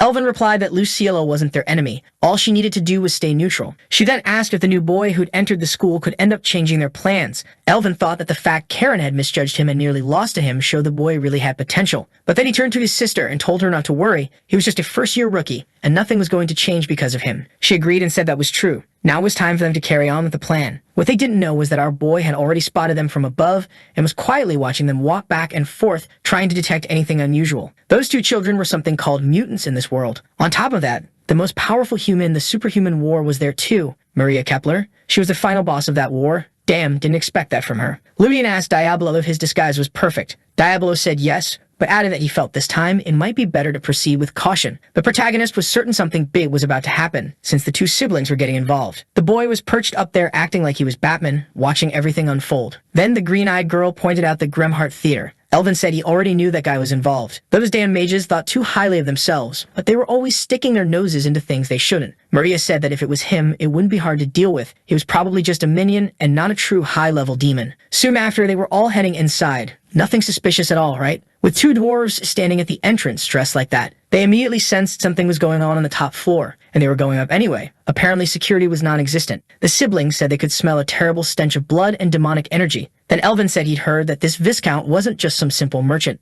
A long time ago, he had been named as one of the successors to the Magic Tower, but apparently he refused. Maria was certain this had to be a mage's study room. When they opened the door, a man with a cigar wanted to know what had brought such renowned academy students here. Elvin told him to drop the act. He knew full well it was him who'd been interfering with their plans. Cursed Viscount Gut von Belsted. The man laughed and asked if they were the ones attacking his operations, and then vanishing. Elvin shot back that the real criminal here was him, so he better cut the nonsense. The Viscount crushed his cigar, warning him not to mess with the merchants' union, or the entire family would pay the price. Elvin retorted that he was a demon, and told him he already knew everything. He drew his sword and said there wouldn't be a single demon left in the Empire once he started cleaning house. The man began to release an isolating aura, realizing this brat intended to interfere with his plans. He had no idea what 5 kids thought they could accomplish. But for him, this was over. Elvin looked confused. After all, there were only 4 of them. Then the sly one walked up with a smile, greeting the seniors and saying he'd come to talk to the friend who'd ignored him for 3 days. In the original story, this Gut von Belsted had corrupted a large part of the Empire, siding with the demons and gaining countless allies. He was one of the people who orchestrated the plot that ended the lives of the 2 Delphian dukes. His name was etched into history, and Ludian hadn't expected to run into him this soon. I can't quite make it out here. The translation messed with us. But I think it's either 4,000 in power or 34,000. That's a big difference. Oh no, our boy said it was less than Alex, right? So it must be around 4,000. Maybe manageable after all. That's when Elvin pointed his greatsword at our boy's face, wanting to know his identity, asking if he was here as an ally or an enemy. Lugian said that obviously he was a friend, at least when it came to the senior's goals, dealing with that demon lackey. Elvin was startled. Only the top of the Kepler family should know something like that. That's when our boy said he belonged to a secret organization dedicated to maintaining world peace known as Adora. Eddie wanted to know why he was stealing his names now. Naturally, Elvin said he'd never heard of any such organization. Lugian replied that it was different from their organization, which he knew as the Psychic Empire. Now both siblings were tense. He even knew the name. The protagonist then said, "So I'm going to make you an offer. No matter how much you want to kill this guy right now, you can't take him out in a place full of people. That's because vassals of the Demon King can't be killed by physical force." Our boy knew that sending Maria showed they were focused on this, but the girl herself was still incomplete. Ludian said his offer was that he would help them take down Gud von Belstead. They would have to form an alliance, and he wanted to know what Miss Maria thought. She was trembling because it almost seemed like he knew she was the one in charge of this part of the operation. He'd followed her without her realizing, knew who the leader was, knew her name, he knew everything. That's why she refused. She said she would never make a deal with someone as suspicious as him. He'd better forget about an alliance because she wasn't even willing to let him leave without answering a lot of questions. She warned him that once they were done with Gud, he would be next. He and his system just raised a little hand in the corner, saying, "All right then, I'll just wait here." It seemed that this was an incident that had happened in the story as well. Ludian found it strange that the siblings were so willing to go through with this. At that moment, the villain finally asked if they were done talking. They'd better come at him with everything they had, or else he'd make sure they didn't leave alive. With that, he declared the festival open and sent an attack their way. Maria pulled something out from inside her abdomen, and a hourglass appeared before her. Suddenly, the entire space began to warp. In the blink of an eye, they were standing in a desert. Gud said he never expected an artifact capable of spatial interference to be in the hands of someone like her. But a change in terrain wouldn't make any difference for children like them. He was already using demonic energy, and they realized he was holding nothing back. A swarm of dark magic circles appeared, with creatures emerging from them. That's when they understood. The bastard was actually a summoner, which explained why he hadn't seemed so strong earlier. He transformed, warning them that they had no way of destroying that body of his. Ludian knew the problem wasn't his changing appearance. It was the fact that his power was surging. He had thought this was too easy compared to Alex, but now it made sense. His power had already climbed to 12,000. Gut told them they would pay dearly for stirring up the hornet's nest. Maria warned everyone to be careful. This guy they thought was just some low-level minion was actually stronger than most noble demons. And then a flood of monsters was already rushing toward them. She stretched out her hand, activating a golden magic, and he looked a bit surprised. A barrier formed, and any creature that touched it was instantly killed. Gut was confused. This woman had the same amount of mana as an ordinary person, so how was this possible? Maria asked if he truly hadn't noticed. Meanwhile, Ludian remembered that this girl had been the final boss of one of the last chapters. Back then, he couldn't even comprehend her full power. Damn, when she made a threat, she clearly had the authority to back it up. Her title was the Golden Empress. Gud was baffled. This wasn't the kind of power a mere human should have, but she was floating there saying that from the looks of it, he would die without believing it until the very end. She raised her arms and declared that the outcome wouldn't change. Gud called for his minions and ordered them to finish her off, but the creatures seemed to hesitate. At that moment, he wondered if he was hallucinating. Something massive was forming above her hands. He asked her to stop, saying they could make a deal, had offer her complete control of the entire underworld. He could even arrange a treaty between her and his master. If she wanted, he'd give her his shares in a merchant group. She just laughed, saying he was interesting, and then brought her finger down. Looks like she dropped a stone-based spirit bomb right on the monsters. Her other title was the Queen of Physics, and there was the little system in glasses, watching everything. Seeing this dangerous woman, knew she had to be made into an ally. The monster was completely buried under rubble, and Elvin was already celebrating, saying he was dead. Only for Ludian to tell him never to say those words. Better check if the guy was actually dead before throwing that curse around. The green-haired one replied that of course he was dead. No demon could survive that, and right on cue, his sunset form burst upward, tearing up the ground. When Maria looked again, a gray slime was already reforming into a new demon. God then said her power was interesting, but still not enough to kill him. Maria chuckled, admitting that in this situation, she should have prepared a bit more. But just because she couldn't destroy the body didn't mean there weren't other ways. She used psychic magic to make his entire body contort, saying all she needed to do was destroy him until the spirit inside shattered as well. The guy was writhing and screaming in agony, while Ludian thought it might have been better for him to just die quickly. But even after all that pain, he stood up and said that if his prediction was correct,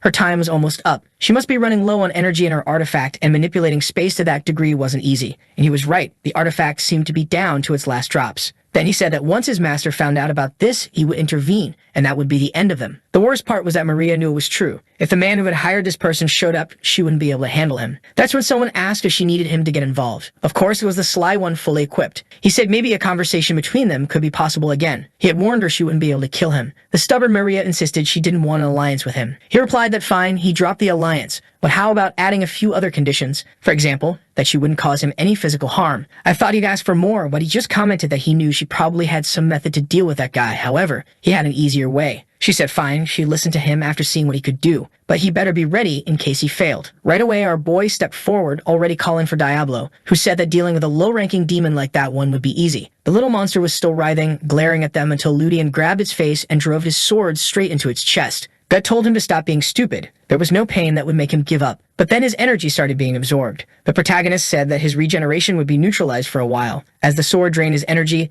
Ludian asked where all that confidence had gone. Marita couldn't quite understand how this was possible, but Ludian knew because even though breaking an immortality contract was difficult, it depended on the demon's level. And Diablo was a demon known as one of the 7 deadly sins, one of the strongest to ever reach the pinnacle. When immortality was neutralized, regeneration went down with it. Gud said it was impossible, but our boy just smiled and said it was very possible. A magic circle appeared, energy expanded, and that was the end of the chapter. Into the next one, it talked about Gud. He had been eliminated from the competition to become one of the counts. After that, he turned to magic in hopes of becoming the master of the next magic tower. But at a certain point, his growth stalled and he was removed from the succession line. Then a demon offered him power, and for someone who had already failed twice in life, it was hard to resist. The result was that he became one of the Demon King's puppets, but now he had disappeared. The protagonist understood how crushing it was to have your path blocked and to be unable to make progress. Still, that was no excuse to make a pact with demons. Now Gud's mana had risen again, 26, far less than the earlier peaks. But immediately, the curious one wanted to know how he had finished him off. That's when she noticed the sly one had a demonic sword. He showed it, just a little demon sword. What was the problem?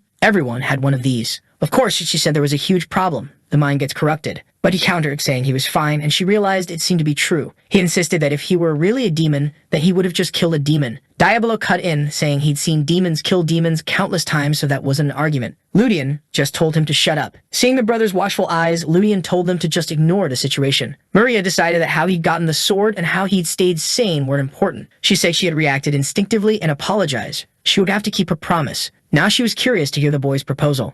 A short while later in Maria's dorm room, he was finally alone in a room with a woman. It had been a while since Rebecca. Only 4 men had been following him around before. She formally introduced herself as Maria Kepler. The boy then said his name was Ludian of Adora. Even the little system was staring. Since when was that his name? She said she didn't understand this whole thing about him seeking world peace with his so-called Adora group. Still, what he had done yesterday was impressive. Even so, she had doubts because even within their intelligence network, the name Adora didn't exist. He told her it was because it was a very small group made up only of elite individuals. She stood up angrily and said, "Fine then. What was the benefit of forming an alliance with him?" He lowered his head, thinking that since he knew the story, he had countless benefits to offer, but he would only reveal enough to make her accept. She mentioned the numerous secret societies on the continent, but Adora associated with very few, and the reason they had taken an interest in her was, first, because they were not evil. Second, they had a certain level of influence, and third, their goals aligned with hers. She replied that 1 and 2 were obvious. The part she didn't understand was the third. He probably didn't even know what her goal was, so how could he assume that? But Ludian said he knew her goal was to have psychic magic accepted by the people as one of the main schools of magic. I'd honestly thought she'd have a more impressive goal than that. It's kind of underwhelming. She was impressed though, and he explained that it was obvious.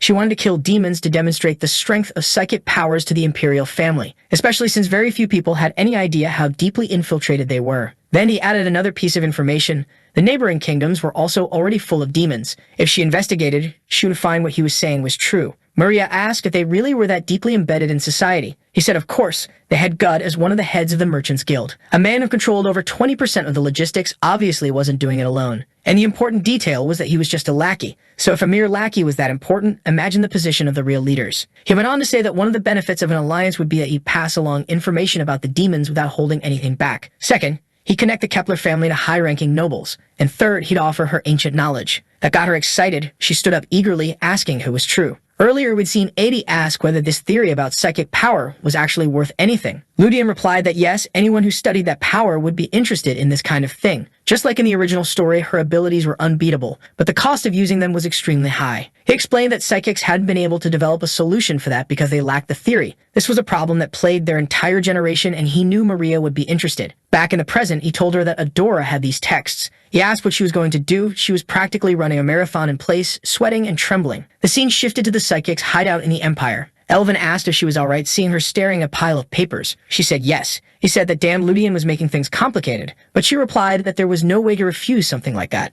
He wanted to know who this boy really was. She answered that he seemed completely ordinary. His history was just like any commoners, and there were plenty of records proving he lived in the same place all his life. Elvin said that was absolutely impossible. A human who could remain sane while wielding a demonic sword was not a normal person. She agreed, after all, to break the power of immortality, you need a sword with a high-ranking demon's core. She also wanted to know what this Adora business was, what was the true identity of that group. They had access to all the psychics' information, while the psychics had no clue who they were. Elvin said they just needed to keep an eye on the boy, and eventually they'd uncover his identity. She agreed, but added that the most important part of the negotiation was what they'd be receiving. If it turned out to be true, it would be an important key. Then she said she'd speak to him tomorrow, but they could deal with the rest afterward. On the way, though, they were curious to know which family our boy would introduce them to. Elvin said it was obvious. He'd take them to the Iskra people, since that was the city he'd come from. Maria, fixing her hair and towering over others, said they'd find out tomorrow. The next chapter began with Eddie crouched on top of a post Fang showing, while our boy was waiting for those troublemakers. He was wondering how he should prepare and what the demons would do once they found out Gud had disappeared. On top of that, he wanted to know why those two weirdos were always sticking close to him. The kids just said it was Maria's order, so there wasn't much they could do about it. He asked if they were his spies, but they said no.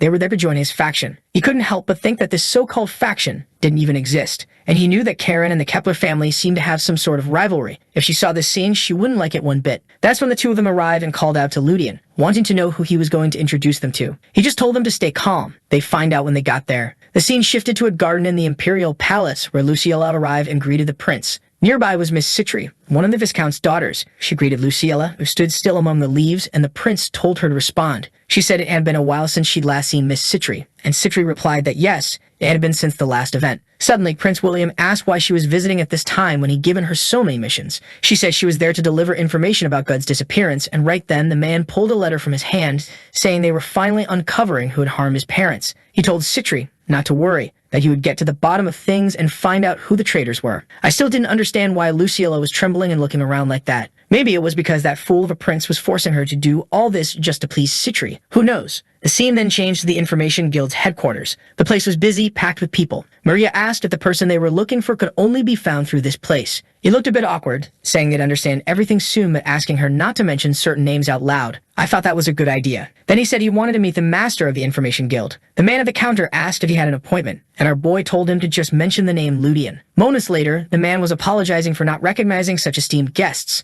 The master had been expecting them. The two of them looked confused. Neither knew who the master of the Information Guild was. Then someone said they had finally arrived, and the fools were wondering why she was there. Behind the desk sat Luciella. Yep, this dangerous girl. She had that innocent-looking face, but she was dangerous in more ways than one. We'd seen just a bit earlier that when Ludian arrived, she came over looking beautiful, adjusting her hair, turning slightly, swaying her hips, and saying she was happy to see he was doing well. She asked how life was in the dormitory. He replied with a bright smile, saying it was so good he could live there 365 days a year. She laughed, then mentioned an incident that had happened recently. He said the place must be in chaos and that she must have a lot of work to do, that her shoulders, as the master of the guild, must be carrying a heavy load. She lowered her eyes to say something, and that's when she realized he had just called her the master of the guild. Clearly, they weren't supposed to know that. He repeated himself, saying he knew she was the master of the Information Guild. She immediately grabbed her sword, drew it, and pointed it at his neck, telling him to say who he really was. He awkwardly replied that she knew better than anyone. He was Colleen's squire. He hadn't expected her to lose her composure like this just over a bit of information. She demanded that he tell her how he knew she was the master of the Information Guild.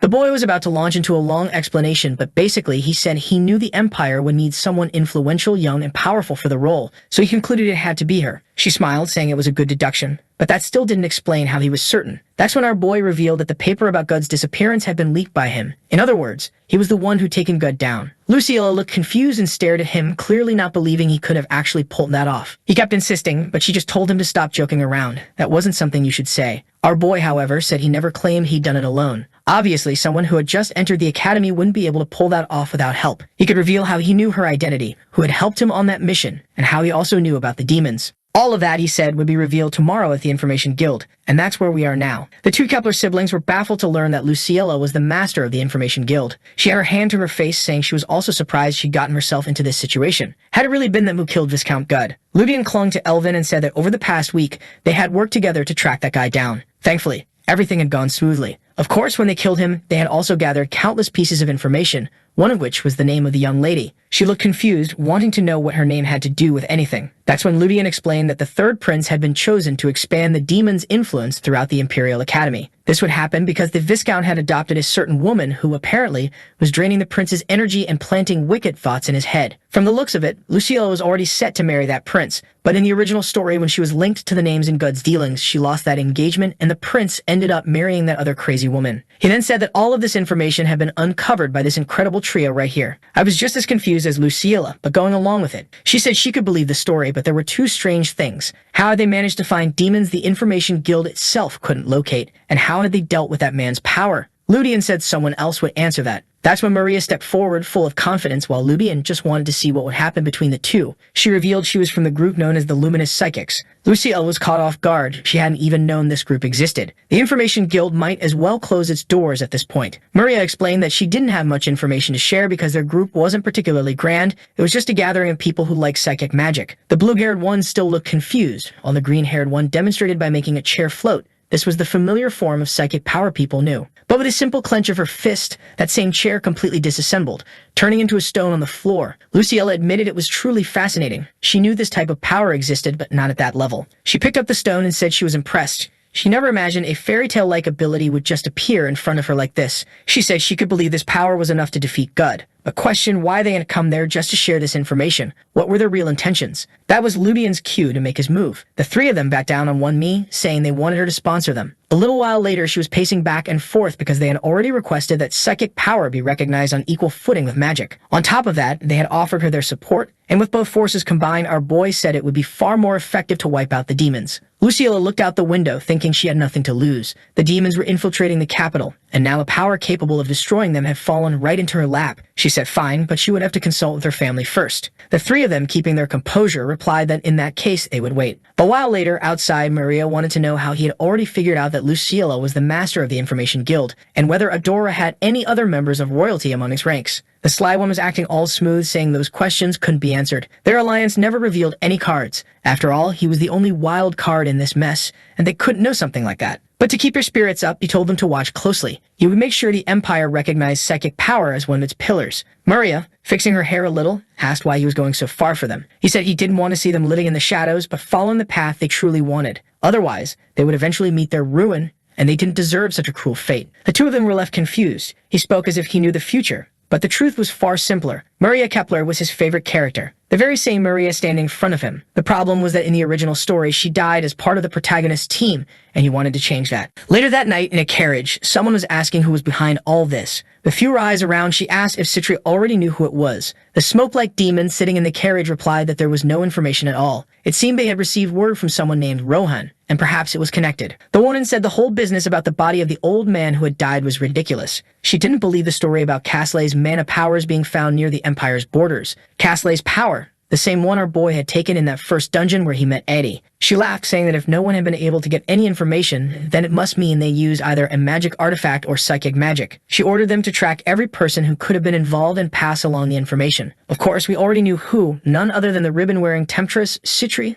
the one draining the poor prince dry. Sometime later in the training grounds, our boy knew he had 5 years to prepare before the real story began. By then, he needed to be at the level of Sword Master. Some guys passing by told Ludian not to train so hard, to take a break, maybe go party for a night. He thought that even the people in this region seemed decent. He had assumed all nobles were trash like Kalain. I honestly thought Kalain would stick around for the entire story, but once the boy entered the academy, we never heard from him again. At least our boy wasn't naive. He knew everyone was treating him well only because Lucilla was supporting him. Then the broccoli called out to him, immediately commenting on how much he trained. Ludian was already wondering why this guy had shown up, had Maria sent him a message. The other boy then mentioned he had heard about Ludian's duel with Karen, that he used mana. Ludian figured there must be spies watching him, but the guy said no. He had heard it directly from Karen herself. He bought her a big ice cream and she told him everything about the duel and exactly what Ludian had done. On top of that, Ludian had misunderstood. He and Karen were enemies. They had known each other since childhood. Not only that, they had even promised to marry each other. But things had gotten awkward when they started competing for the same position. That led to a falling out, and it was then that he decided to join Maria as her sword master disciple and help her build her empire. However, if he could become a supporter of the Delphian house, there would be no reason for him to become a sword master. Ludian was wondering why this guy was telling him all of this.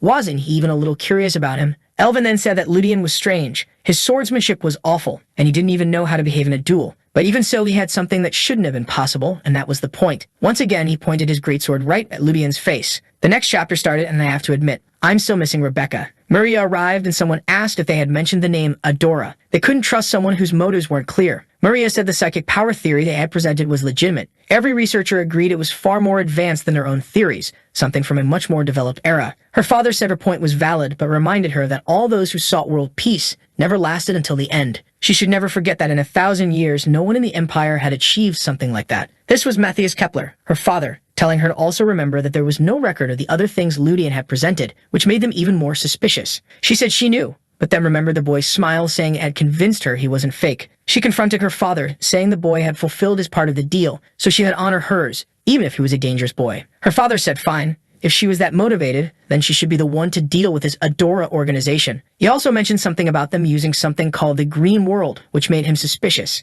In the game's lore, the title was 7 colors, and one of those colors was green, an artifact that represented psychic power. The problem was, our boy didn't have psychic power, nor did he possess that artifact. I'm not sure, maybe we'll find out later. We jump back to the moment when the guy once again put his greatsword to Ludian's face. His brother immediately demanded to know how Ludian knew the family possessed the Green World. Ludian asked if that was really a problem, and the guy replied that of course it was fewer than 10 people should even know it existed. It seemed Ludian had suggested Maria use that item, which left her confused. How could he possibly know about it? The boy was acting far from innocent. Ludian said he didn't see it as a big deal. He'd never said he would steal the item. Besides, he had acquired his power honestly. They accepted his proposal, knowing that psychic powers gained through the Green World remain locked at the beginner level. Wait, when exactly did he gain that power? We weren't going to find out, or so I thought. But then, there was the little system lying on his head, just chilling. After killing that Viscount, our boy had taken a pile of study books. Not long after, the siblings noticed he was wandering around collecting abilities, and the most suspicious thing was that he knew too much about their family. He had the feeling that getting involved with this boy meant something terrible was coming. Ludian was impressed.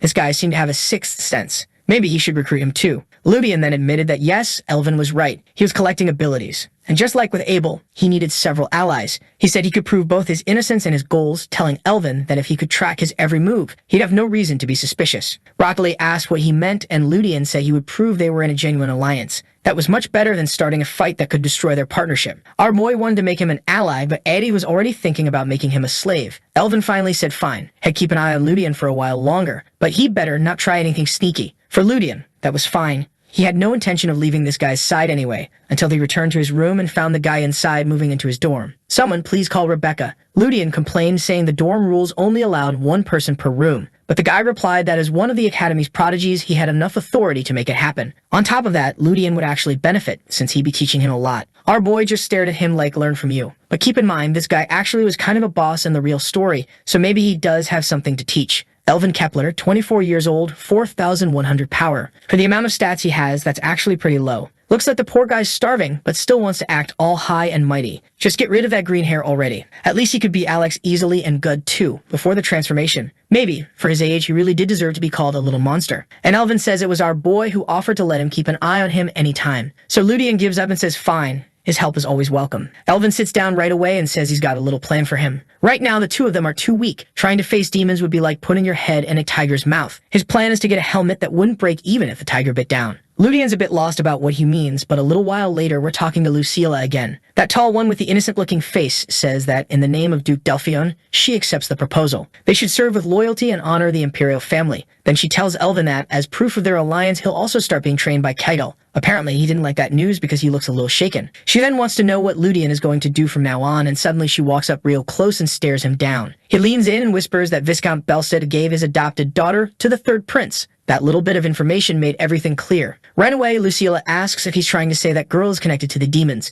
He says maybe, at the very least, it's worth investigating why. Not to mention, connected to demons or not, a parasite like her should be removed. Well, that's pretty dark of him. And the other ones, they're crying like she's losing her mind. Clearly, the girl's got some mental issues, but still saying parasites really do need to be eliminated. Even 80 shows up, telling our boy he's the real demon here. Lucilla calms herself down and says she wants to know what the next steps are. He tells her the demons have already infiltrated both the army and the nobility. The first goal is to make them show themselves, and right after that, cut off all the limbs. But for that, he needs to get stronger, and there's a dungeon that'll be perfect. Luciella says he must be crazy. You should know that here in the capital, there shouldn't be any dungeons. But he replies that actually the dungeon is right here in the capital. In fact, there are 3, but 2 of them have nothing to do with demons, so he's leaving those out. He says he and Elvin will handle this one. That place was perfect to kickstart his plans, and now here we are in the catacomb of the end. Compared to the Minotaurs that welcomed him last time, this place only has a few skeletons. And apparently, Luciella's been here before, having fun with it. People are smiling way too much for a place that's supposedly for farming. Meanwhile, those 2 fools in the background are asking when it's their turn. They were here to gain experience, while Ludian's thinking things have gone wrong. They shouldn't even be here because there's something important he needs to take for himself. A bit earlier, we saw Luciella in good spirits, thinking about this whole dungeon business. She was apparently shocked to learn there was one in the capital. She had no idea. But now she's glowing with excitement, saying she finds the information fascinating. She's throwing out all kinds of theories, saying it's going to be amazing, while he's already wanting to temper her excitement. But nope, she's already swinging her arm around, saying she's looking forward to the adventure. She'll get ready and bring everything she's got.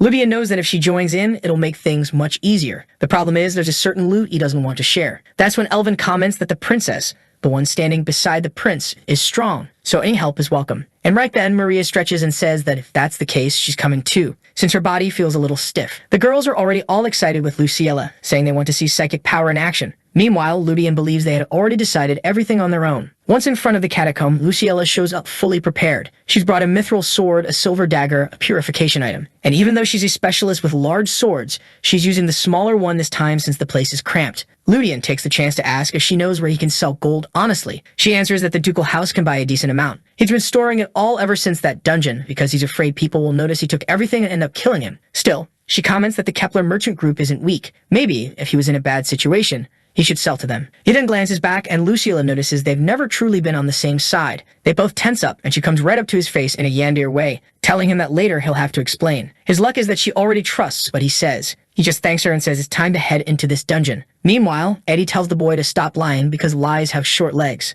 A little later, they're in front of a massive tunnel that seems endless. She tells him to explain the place and he says he doesn't really know either. Apparently, there was supposed to be a gravedigger here, but the man vanished. Many people from the past were buried there and the place was abandoned. For mages specialized in necromancy, this would be the perfect spot. She asks if that's the case, but he explains that actually it's a being from the nether world. Out of the 7 colors in the game, the nether world symbolizes black. These are creatures that gain access to this world with the help of demons, and their plan is to raise the dead and gain more influence. Luciella says he's crazy for wanting to come here with just Elvin, but he says it's not that hard. They'll understand soon. The well-endowed one walks ahead saying she's excited, so they should hurry up. And just like that, we're watching her cut down the monsters. The creatures don't stand a chance, even as they scream that they'll get their revenge. She just smiles and slashes their throats. A cruel girl. These monsters had 3,000 combat points, and she was killing them easily. She's drenched in sweat, saying this place is relieving her stress. He's feeling pretty relaxed himself just watching her. The only problem is that the sheer number of creatures here is insane. Luciella says she doesn't really like places like this, where quantity outweighs quality. It's boring. Right then, Maria says it's fine. She'll clear the way since there's nothing worth keeping alive. With a simple clench of her hand, all the monsters fall apart. Luciella praises her, saying it looked like the power of a mage cutting through, but the other, embarrassed, says it was nothing special.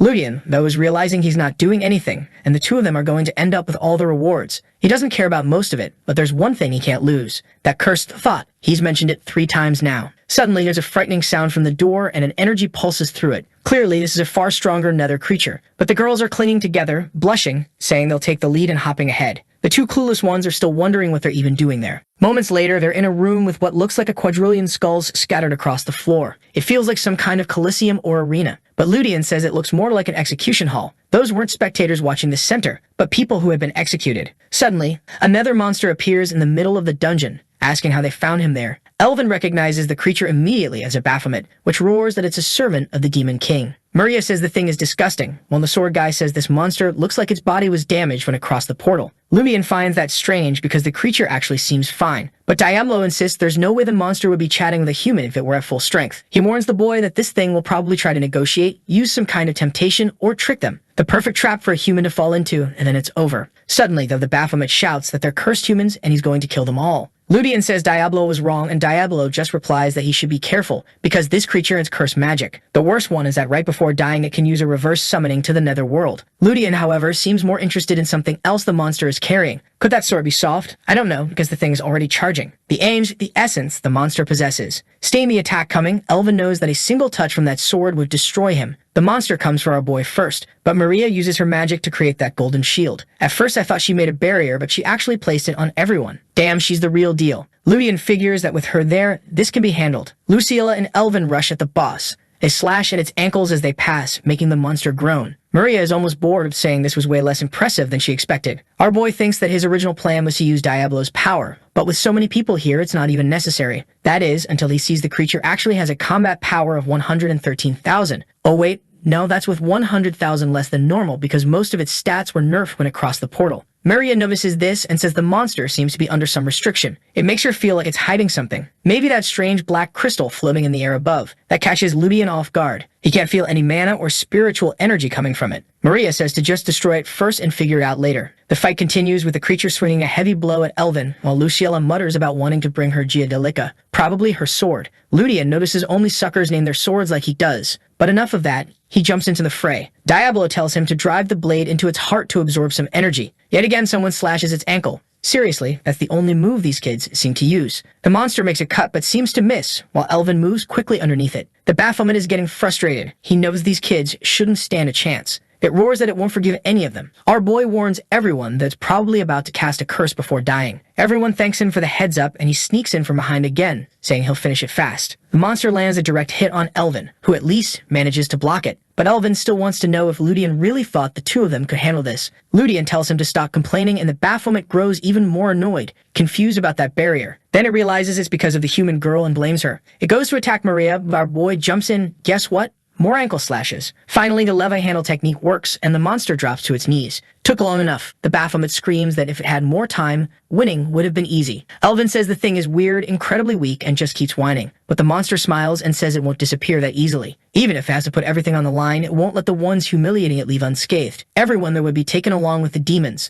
Ludian is startled. Why was this creature even mentioning demons? It was another monster. Then the Baphomet tosses his sword aside. Lucilla wonders if the beast has given up fighting, but the monster is grinning in a twisted way. Everyone looks up when he stretches his arm and stabs himself in the chest. Right away, Maria warns them to be careful. This monster had taken its own life to remove its restrictions. In theory, that shouldn't even work, right? If you take your life, you die. But maybe there's some extra little power involved. In a flash, she lifts everyone off the ground in little spheres and sends them away. Meanwhile, the beast is shouting that he offers all the life and mana he possesses. He begs the gods not to ignore this goat's plea, literally calling himself a goat. He calls upon the gods beyond the stars, and once again, no one really understands what he's talking about. Those monsters beyond the stars are the galactic creatures that appear in Chapter 3 of the story. But why would the Baphomet have any connection to those beings? It would be even worse if he could actually summon them. The sphere in the middle of the room starts rising higher, pulling in more energy. Ludian realizes he's done something stupid. Diablo warns him that the monster is using some sort of trick. Since he can't summon the king, he's turning to something else. He explains that gods from other dimensions are hard to summon. But alien gods exist in this dimension, so they're easier to call upon. The problem is, alien gods have no connection to this planet, so if they come here, the only thing they'll do is destroy everything. Ludian realizes they're in real trouble, because this is the first time Diablo actually seems scared. The Baphomet keeps shouting for the ritual to continue. At this point, they should be striking the stone, hitting him, doing something, but instead,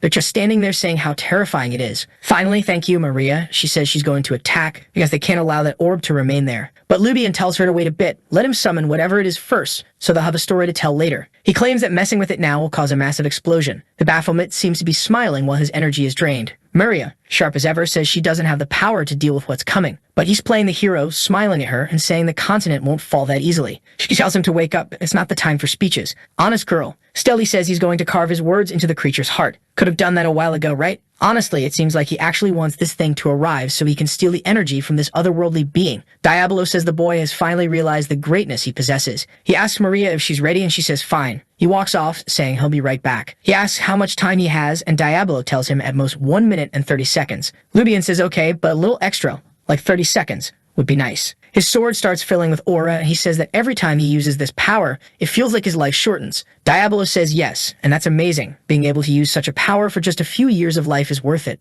Only now does Lucilla notice our boy has a demonic sword. All the two brothers nearby are saying they want to see how long he can stay sane using something like that. Lucilla asks why everyone knew except her. But by then, Ludian's already rushed forward and struck what looked more like a blue orb than the monster's body. He keeps gripping the sword's handle, thinking Maria's barrier should be enough. He delivers a slash, and it seems like he cut through the barrier protecting the goat. the monster tells the creature to get away while asking what kind of energy that was. At that moment, the monster recognizes Diablo standing before him and asks why he's here if he was sealed during the War of Angels. Diablo says that because he knows that the monster really does need to be killed. Our boy unleashes a massive upward strike toward the monster's neck, and it looks like it goes right through its body. Meanwhile, Diablo tells the Baphomet to go back to the Demon King and send him his regards. The creature writhes in agony, the crystal is still up in the air, and its energy starts getting drained until it's all skinny and shriveled. But Ludian has a bit of a problem. He wants to transfer demonic energy to 80, not Diablo. After all, if that bastard gets stronger, it could be dangerous. In the end, it absorbs so much that all that's left is dust. The big crystal that was floating in the sky falls to the ground and shatters.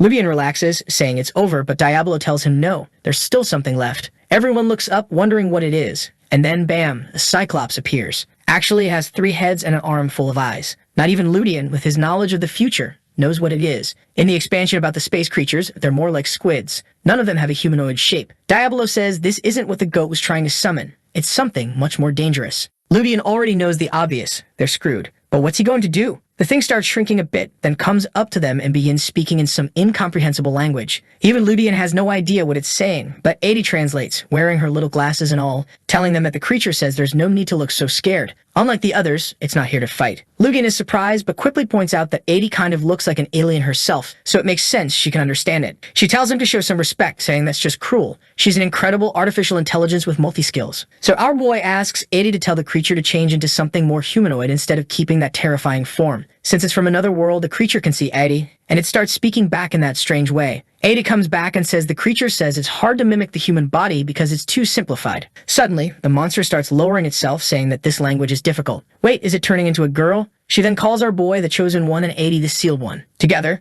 the two make a very interesting pair, and that's why she'll follow him for now. So now we got a humanoid 3-headed Cyclops for anyone out there with that particular preference. Look, my friend, what are you going to do? The whole group is kind of confused. She gives them a hard stare, and Ludian has no idea what this crazy woman is talking about. What's even stranger is that he doesn't remember any god or cosmic creature that goes by the name Yev. Then Diablo says he knows countless gods who took part in the Celestial War, but he has no idea who she is. On top of that, her stats were incredibly high, maybe even enough to make him take a step back. Ludian is confused. Even Diablo, who's usually so confident, looked unsettled. And on top of everything, she's from an alien world, not just from the Nether Realm. The real problem is that one move from her could destroy all the plans they've been working on. Diablo then says it's actually a good thing she's that strong, because if she starts causing chaos, the gods might have to step in. Obviously, that doesn't make him very excited. It doesn't exactly sound like good news. Then Maria comments that the crystal was probably acting as some kind of barrier or something like that. And on top of that, Baphomet himself was hiding there, so maybe there was a reason for it. Ludian knows that this essence was the way to obtain the power of dark energy. So that's how Abel managed it. When he broke the crystal, he thought, that would be the moment he'd finally pull it off. But now the plan's completely fallen apart,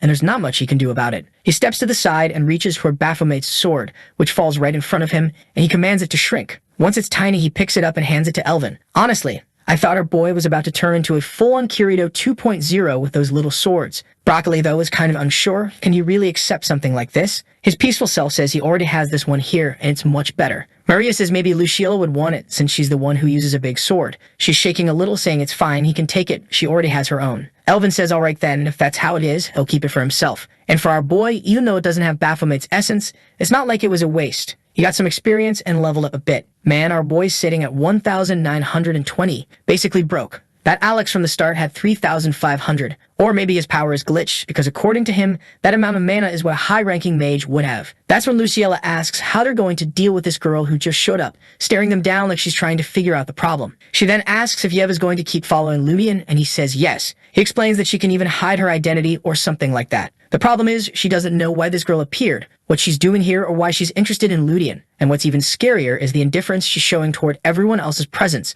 It's almost like nobody is a threat. Yeah, only our boy knows how powerful she really is. They should kind of know, though, the girl was born from a cosmic monster. Ludian asks why she's going to follow him, and she replies that it's fun. Seems like everyone just wants to follow him for that reason. Maybe she'll turn into equipment, become an earring hanging from his ear. It's exactly what our boy's thinking, especially since Diablo said the same thing about her being interesting. What he doesn't understand is why every divine being thinks his path is going to be so entertaining. He just wanted to survive. He crouches down and asks if she's going to interfere with what he's trying to do, and she says no, because that would be fun. And besides, it might be a hassle. He asks her to explain, but she says she's not in the mood. Probably because she doesn't want to interfere so the gods won't interfere with her interference. Then our boy starts giving orders saying that if she's going to follow him, she can't use her power under any circumstances. Everyone there agrees, saying it's a good idea. On top of that, she should absolutely hide her power so no one even knows she's there. After all, he doesn't want any other powerful people being drawn to her strength. She glances oddly to the side and says fine. Then he says he has one last request, and the scene cuts to a noble shouting,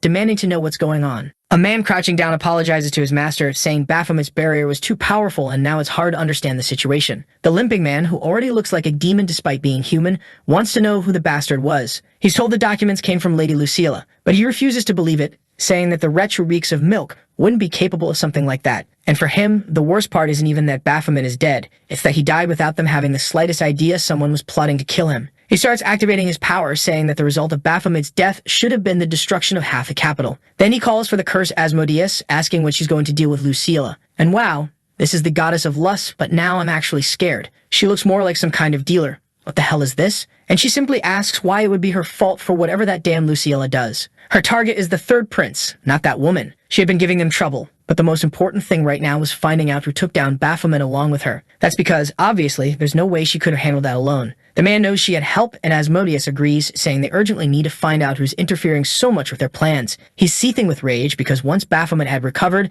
they were going to take his power and then attack the city. She suggests it might have been intentional, but he says there's no way it was just a coincidence. Nobody should have known about this plan. They had barely begun to act. Asmodeus then licks her lips, saying fine. Up until now, she's let Lucilla do whatever she wanted, only acting as a rival in love. But it looks like she'll have to deal with that wretch herself. Thank God we're about to get a fight between two powerhouse women for us to enjoy watching. Look at her walking through the academy with everyone calling out to her, saying she was summoned by the Emperor because of the incident. Elvin tells our boy that he's barely arrived and he's already pretty popular, but he says it's not really his fault. It's Lucilla's fame mixed with all these incidents. Elvin says he knows, but they should start being careful or they'll end up getting killed by demons. What he's really curious to know, though, is who the mage is that's in contact with Belstad's daughter, Citri Belcid, who's got two massive beast-like guards for protection. It seems Ludian doesn't want to get involved with her because she's very strong, and in the original story, the protagonist only deals with her around the second chapter. For now, the plan was to cut off the demon's arms one by one. After all, they were using the same methods. It was easy to predict their moves. The only problem was the one question that remained. How exactly did they open the demon portal in the story? The first kingdom they conquered was the Rohan region. However, the portal actually first opened in the Mauryan Empire. One thing they know for sure, whatever method they used to open that gate, well, they either still can't do it, or they would have done it already, which means there's something in this empire they're looking for. At that moment, someone calls out to him. It's Maria, asking if he has a moment for her. She's all flustered and blushing. Why? Forget that girl, let's just head to the restaurant. Now Yev's at his side too. He's even offering some ice cream to the space girl, while Maria is standing there awkwardly, saying she wanted to apologize. He asks why, and she says that in Baphomet's dungeon, she should have helped more. She promised to protect him, but didn't manage to. He thinks that's strange because if it weren't for her barrier, they wouldn't have been able to pull it off at all. But still, just helping wasn't enough. Her pride had taken a hit. While Yev enjoys her ice cream, he's thinking Maria is even more stubborn than he imagined. Sure, she's strong, but it was reckless to deal with that Baphomet who had literally struck his own chest to trigger that reverse summoning. Out of nowhere, Ludian asks what she thinks of their relationship. She stands there looking a bit awkward, and he says they're great comrades, right? Oh boy, she's trembling now. Looks like she didn't like that whole comrade thing. She wanted something more. He asks if she doesn't like being battle partners, and she's fidgeting from side to side, cheeks completely red. Ludian thinks she's blushing because she's not used to having a battle partner, but I don't think that's the reason at all. To give her a little confidence boost, he says he knows that if she'd gone all out, she could have beaten that creature on her own. She's extremely strong, and he's certain she could handle all sorts of problems. He's there praising her, praising Lucilla, saying Baphomet would have been easy, but she still doesn't cheer up. Then he says she really is arrogant, and just like that, she's startled, and that blush is gone in an instant. Then he says that this kind of behavior from her will only end up making her suffer in this world. She may have never had someone to call a friend or any comrades to rely on, but eventually she's going to have to learn that she can't carry all the responsibility by herself. Damn, Ludian's really hitting her with some aggressive philosophy here. What's going on? In the original story, she was also known as the Lonely Princess, since she managed all the psychics alone. But managed is a strong word. It was more like a fragile house of cards that could collapse at any moment. Then he says he wants to ask something. Why during that fight against Bullied Belstad? Didn't she let those yellow-haired brothers join in? She explains it's because she could handle it by herself. Ludian then asks how long she's going to keep living like this.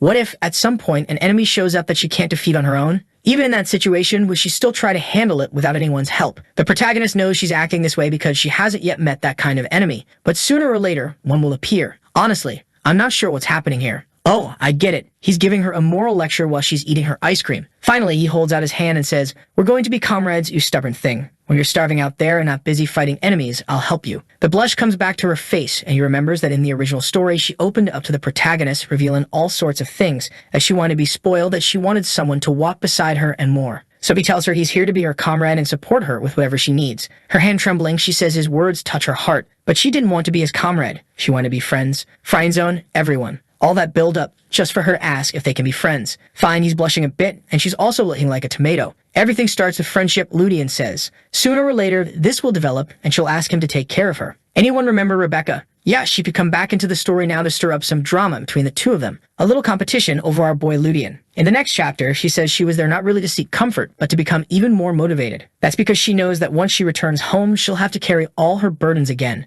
At least now she knows she can count on our boy to talk to whenever she has a problem. He says yes, that's what friends are for. But he jokes that he's not sure he can rely on her skills, and she's instantly ready to blow his head off, judging by her reaction. But then she relaxes, thinking it's been a while since she's had such a lighthearted conversation. She turns and says her brothers are looking for her, thanks him, says she had fun today, and waves goodbye. Meanwhile, Ludian's wondering how he's going to make sure she becomes very strong in the future. In the original story, she only got that strong because she worked alone. But he already has plans for her, while Yev is now asking for more ice cream. He's starting to realize this alien girl is a bit odd and orders another one. That's when Yev comments that the fate of ruin was narrowly avoided. Definitely interesting. Right away, Ludian realizes that this crafty girl knew Maria would have ended up in trouble in the end. But since she said it was narrowly avoided, he wants to know how to make sure those problems never happen. Obviously, Yev isn't going to tell him. Walking through the city, he's thinking about how he's now friends with Maria and feeling all cheerful. Suddenly, the boy's blushing out of nowhere. The confident psychologist act, gone, apparently. In the original story, she becomes extremely strong, gets rejected by the mages,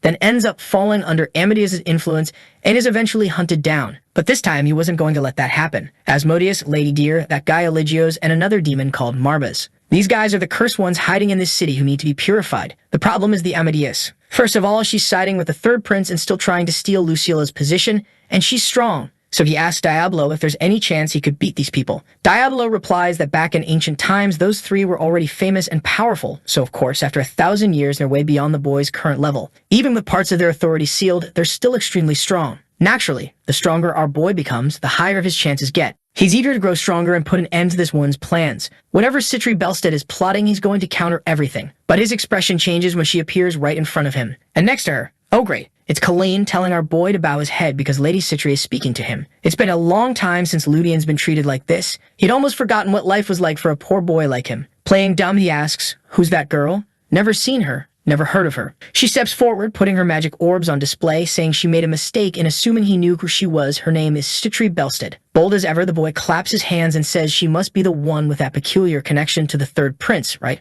Obviously, she bites her tongue at that, saying those are unfounded rumors, all while wondering why this guy has the nerve to insult her in front of everyone. But he's going to keep playing the fool. He's just an ordinary person, so he doesn't have much to lose with her. Kalai and his buddies start scolding him, telling Ludian to respect her, saying those rumors make no sense. But our boy wants to know why Colleen is calling her our Citri, as if she's already taken control of the whole group. What's making him uneasy is the thought that the demon's communication network might already know about his involvement in all of this. She goes on to say she's recently transferred here, and now that Colleen is helping her get to know the place, he mentioned Ludian. Colleen keeps pestering him while Ludian is thinking that Colleen might actually be above Citri in authority, acting like some high-ranking noble to impress her. Then, out of nowhere, she gives him a sly, malicious look, saying she really enjoyed the stories Colleen told her, something about how Lord Ludian has done an incredible job conquering the dungeons around the city. That's when he realizes he's in trouble. She knows he was involved in the destruction of Castle. Trying to cover it up, he awkwardly says he only helped Lord Derek, the one who actually killed the boss and did all the work. And to keep Colleen from contradicting him, he says it was thanks to the legendary Colleen's help that he got the chance to prove his worth. With a story like that, Colleen obviously agrees, saying yes, he did far more than Lord Ludian. Citri now looks a bit unimpressed, wondering if this boy really isn't anything special after all. The boy is playing 4D chess here, but the persistent woman doesn't stop. She takes his hand and says she wants a moment with him,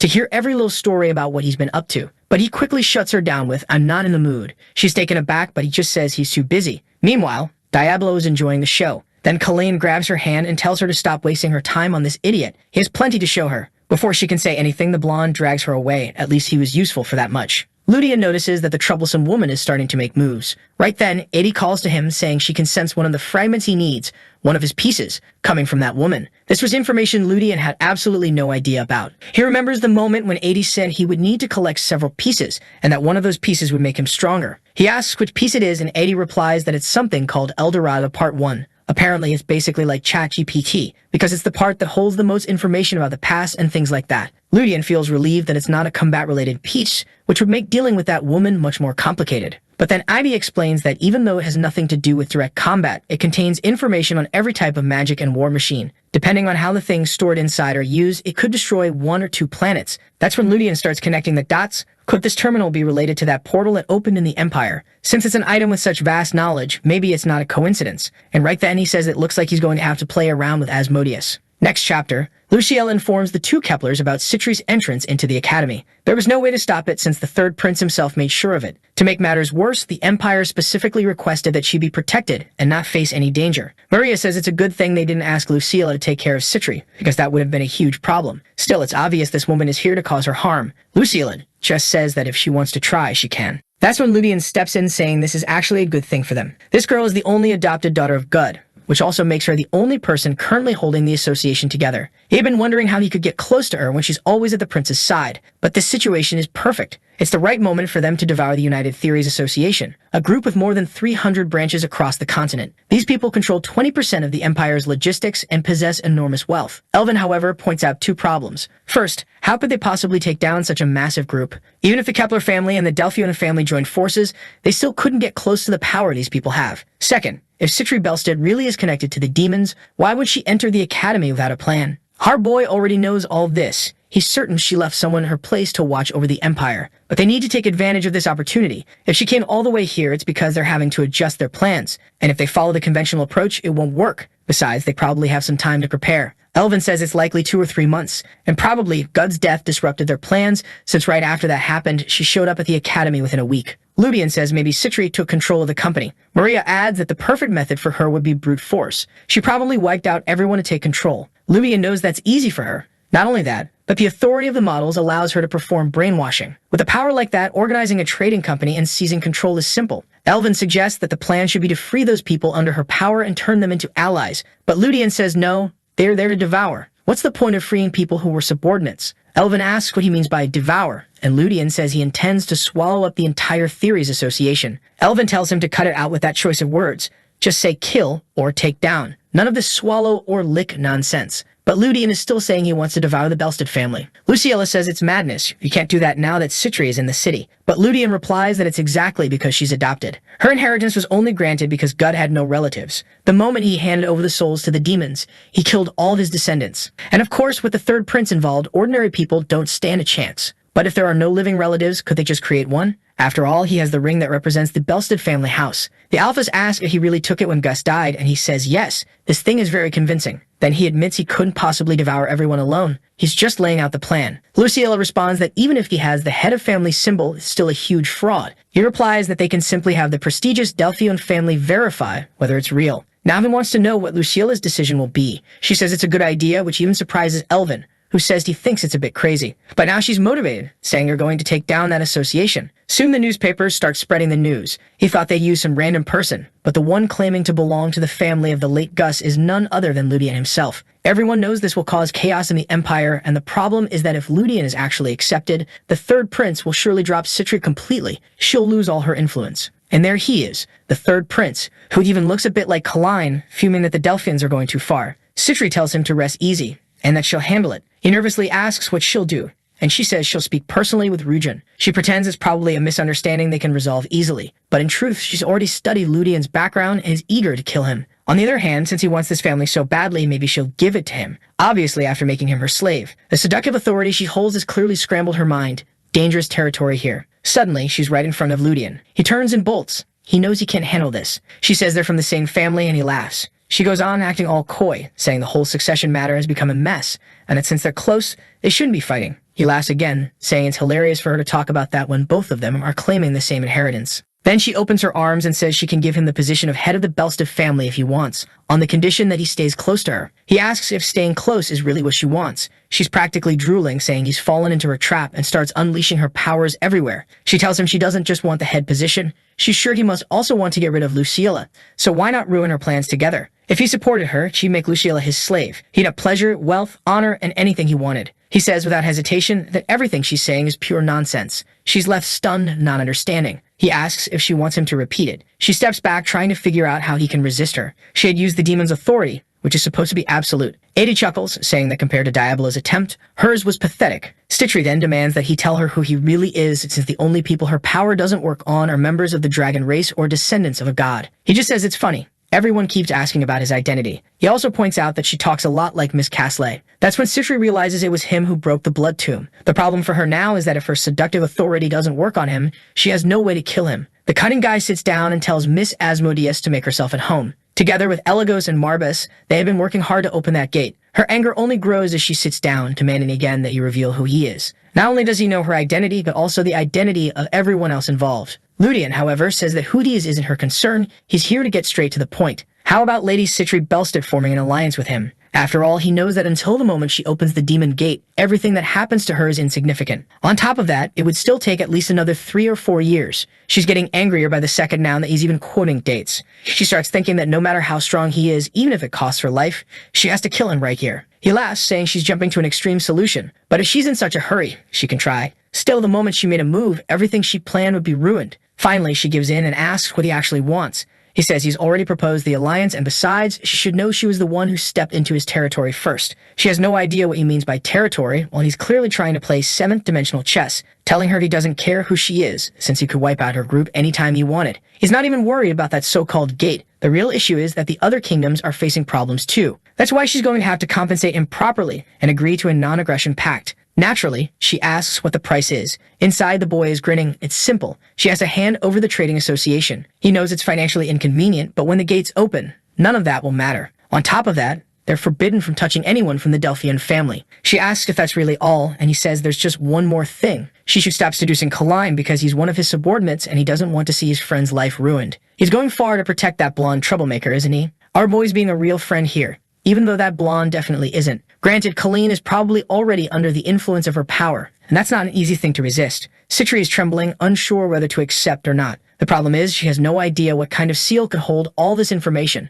something no human should have. Lubian is already imagining her tied to the chair. She'd have no choice but to agree, and of course she eventually says fine. In the name of the goddess of lust, Asmodeus, she accepts the terms. He laughs and she adds that there's one thing, she won't give up the third prince because she's invested too much time in him. He says that's fine, he couldn't care less about that guy. Since that fool abandoned Lucilla, Ludian doesn't give him a second thought. He then swears that the Delphium and Escar families won't interfere with the families hiding demons, and she swears not to interfere with anything he's planning, not even at the academy. Obviously, this would only hold until the gates opened. She asks the name of his group, you already know. He says it's Adora. She then stands up, saying she knows they're being watched, and warns that his arrogance will one day come at a heavy cost. He tells her to stop being so aggressive. What if he feels like breaking this pact? She replies that now that the pact is sealed, he'll be the one to suffer even more if he does something like that. He hesitates for a second, and she leans in with that predatory look, saying she's looking forward to the day she can torment him for eternity. Then she leaves all demonic presence, while he thinks this bluff was worth it. Adi asks if he's really going to honor this non-aggression pact, and of course he says no. Demons and celestials are bound to keep the pacts they make, but he's not even from this world. Adi makes a little horn gesture, saying he really is a demon after all, and he just agrees. The scene shifts back to that demon from before, asking her if she's lost her mind. But she tells him to shut up. She has no idea how. But that boy already knew their entire plan. He knew the exact date of the gates opening and even about Marbas's involvement. Considering that, they probably knew about the court too, which meant there was nothing more she could do. Close your legs, girl, what's with all that showing? Asmodeus is carrying a weapon there, not a small one either. Lord Eligio is shaken, not by her weapon, but by the fact that Ludian knew everything. She said that he was probably connected to some alien race or to a god, but the guy doesn't care about any of that. They can't just stand around and let him do whatever he wants. While this troublemaker knows so much about them, they don't even have a clue what his organization really is. Asmodeus, however, is nervous, saying they have no idea about his true power. If he's much stronger than they are, the whole plan will be ruined. He replies that she's the one who made the pact, not him, so he's not violating anything. She calls him a lunatic, but says fine, only under 2 conditions. First, he must never fight inside the capital, because win or lose, the entire plan would be ruined. Second, If he loses, he'll be exiled. He's startled, and she warns that if he doesn't accept these terms, she'll speak to Marbas and have him sealed away until the gates open. The guy says fine, he'll accept those cursed terms. She leaves in anger, telling him to just go ahead and start wherever he wants. Asmodeus may be a menace, but at least she's easy on the eyes. The scene shifts to the refined Delphion estate where someone tells the royal family that this is unacceptable and to bring Luciella in. It's the third prince, shouting at everyone while they try to calm him down, telling him he's crossing a line. I think that's Luciella's father who appears, telling him to stop being disrespectful and to come inside so they can talk. The prince is fuming, demanding an explanation from House Delphion, saying they'd better have a good one. I think that's Vincent speaking, telling the fool to get ready to explain himself. Then he comes face to face with Luciella, with our sly boy in the background. She greets the third prince with a smile, and he immediately sits down and asks what kind of joke this is, wanting to know why she threatened Lady Citri. Luciella says she has no idea what he's talking about. She's never even met that woman. But William claims that Citri revealed she met with someone named Ludian, and afterward gave up all her rights. That wouldn't have happened if Luciella hadn't interfered. She turns to our boy and asks him to explain. He introduces himself. I am Ludian Belstead. The prince says he's bold to call himself a Belstead. He must be asking to have his neck cut. But our boy remarks that the man clearly will never grow up. The prince immediately gets up, accusing him of picking a fight with the Imperial family. Ludian just asks why he keeps acting so carelessly, thinking that acquiring the trading company would be enough to replace the Delphians was pure stupidity. William tells him to shut up, saying he doesn't understand the power and political influence he holds within the Belstead family, and promises the boy will be killed. He adds that he preferred the Belstead's support because he didn't want to marry poor Lucilla. And I still don't get why she looks so sad. Girl, ditch this weirdo already. The prince steps up to Ludian, saying he doesn't know how he got the family symbol, but you better hand it over now. Even though the Delphians are one of the top 3 families, they can't challenge the Empire. Ludian asks what he would do if the 3 top families were actually united. Suddenly, the door opens. Someone wearing a witch's hat walks in, saying it's been a while since she's seen the third prince. He asks what Grey Bellatrix is doing there. That family is like the Delphians, but in the magic world, they're the rulers of magic. And the person who was also part of the protagonist group in the original story, known as the God of Mages, was this guy here, Grey Bellatrix. As long as he doesn't turn into one of those people constantly clinging to the protagonist, begging for attention and following him everywhere, things will be fine. We didn't see that the day before he had gone to speak with Luciella, telling her that now that they had formed a partnership with the demons, they'd managed to buy some extra time. But she said they were in serious trouble with this whole Belstead situation. Looking over the documents, he saw that, unfortunately, the Belsteads didn't have many properties left. He asked how that was possible, and she explained that it was obvious. Right after his death, everyone began looting everything they could. Less than 30% of what the man owned remained. Even with heavy investment from the Delphians, it still wouldn't be enough. So he said they couldn't risk her family's power, meaning they'd need to involve another house. He reminded her of what he had asked back in the dungeon, the thing about selling gold. When she asked what that had to do with anything, he told her they were going to bring in the Bellatrix family. We then see them arriving at Grey's study. Grey greets Luciella by calling her a stick, saying she's too skinny. My god, this mage lives in his own little world. Just like in the original story, Ludian knew this guy was full of himself. But no one dares criticize his personality because his skill is enough to shut everyone up. Luciella says he's as arrogant as ever, and he simply tells her to state why she's there. She immediately offers the Bellatrix family the opportunity to take the lead position among merchant leaders. Grey finds that strange, knowing the third prince has his eye on that spot. And why they drew her with that peculiar shadow over her face, I have no idea. But she tells him circumstances have changed.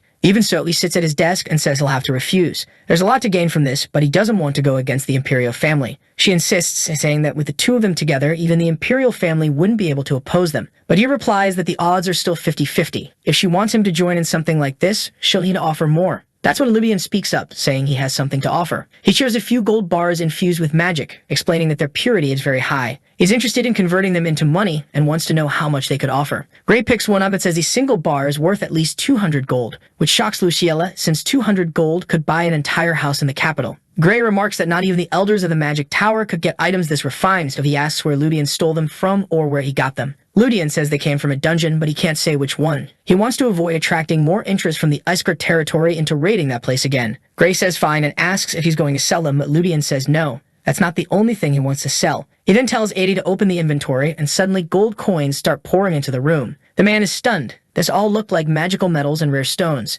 Meanwhile, Ludian is thinking about how that wretched Caslay had really hoarded an absurd amount. Grey admits it would be difficult to buy all of this, since its value is equal to an entire territory, with farmland included. But of course, what Ludian really wants is the Bellatrix family's support. Grey then says he'll try to persuade his mother. Ludian replies that he'll have to keep pushing, and then shows him a book. Right away, Grey recognizes it as something written by the legendary Archmage Caslay. Ludian asks if he wants it, and of course, Grey says yes. This is a book that could unlock centuries of knowledge. Lucilla, looking uneasy and glancing away, asks where he got that, and he tells her to keep quiet. Back in the present, William says that even with the families united, they wouldn't have the authority to overthrow the imperial family. But Gray cuts straight to the point. He says the opponent isn't the imperial family, it's the third prince. After all, the third prince should already know perfectly well that the Bellatrix family supports the second prince. That's exactly why they reached out to him, and he says he's looking forward to this partnership. So the third prince would be better off forgetting about the skinny one and enjoying his days with his other woman, because otherwise they won't let him off easy. The fool leaves, saying this matter is far from over. Gray then turns to our boy and asks if he enjoyed the performance.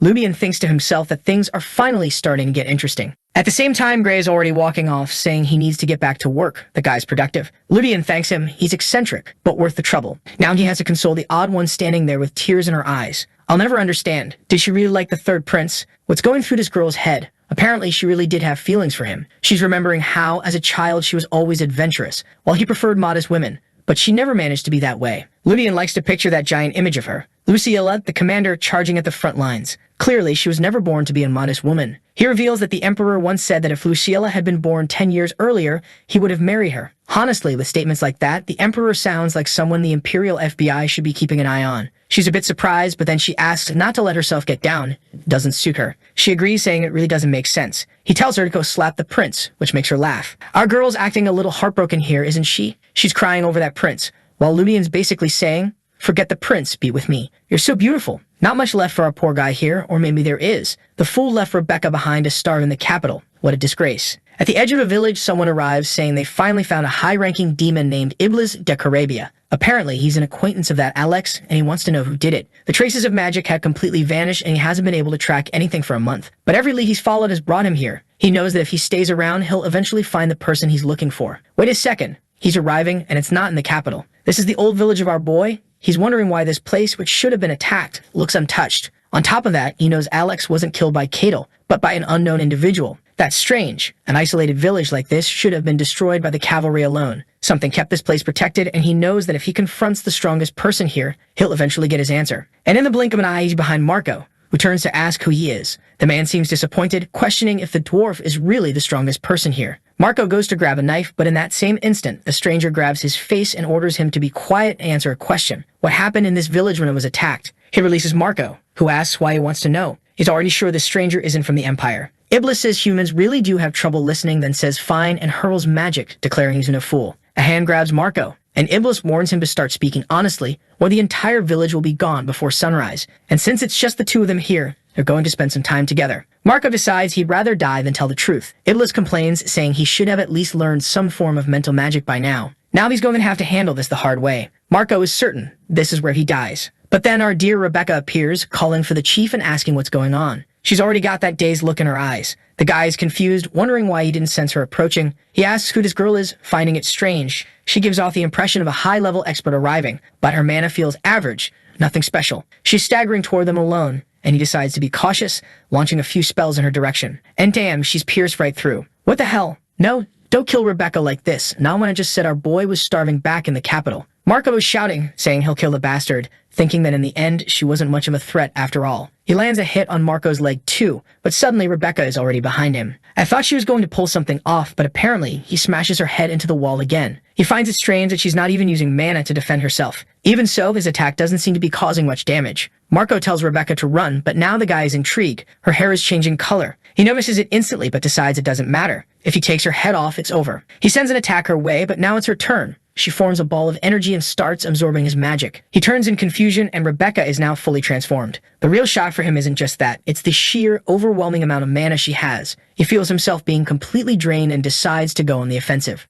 He unleashes another barrage, screaming for her to die, but a barrier appears and blocks everything. Once again, he thrusts his hands forward, firing off a beam of light straight at her. But everything explodes and she remains completely unharmed. Rebecca realizes there's some strange power flowing through her body. And then, just a flick of her hand, and she's already at his neck. Black demonic wings burst open in the sky. She grabs him, draining him until he's almost nothing but skin and bone. He screams that this is impossible, but she tells him it's absolutely possible. One glance into her glowing red eyes is enough to see the demon inside. Iblis realizes she is part of Diablo's aura, which doesn't make sense.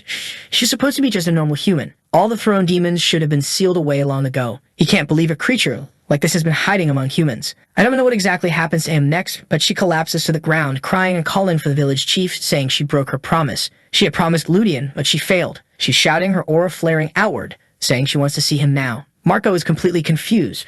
What's she talking about, seeing Ludian? He's in the capital, so how would she even get there? But she says she can feel exactly where his aura is, and it makes sense. She awakened with the power of the sword. She's going to follow that power straight to him. She apologizes, saying she has to see Ludian. Let's go, Rebecca. Time to fly. Spread those wings, girl. The village chief just says fine. He'll take care of things here, and she should go. Off she goes. The scene shifts to the Belstead Empire region. A butler introduces himself as Jester, saying he works for Lady Luciella and will be serving Ludian from now on. Our boy is now of Viscount. Just slipped that ring on and it worked out perfectly. Jester says he'll be managing the Belstead family's merchant house. All he asks for are accurate records of every transaction. And here comes Gray, the oddball who said he wouldn't stick to our boy, already showing up red-faced. Get out of here, man. Meanwhile, he's happily surrounded by the trolls, with that waifu in the background drinking away with her little bottles. Our boy asks what Gray is doing there, and Gray says his mother sent him with a message. Ludian knows the legend, Sonia Bluefield Bellatrix, a towering mage. Gray explains that she didn't seem very enthusiastic, at least not until she saw the items Ludian offered.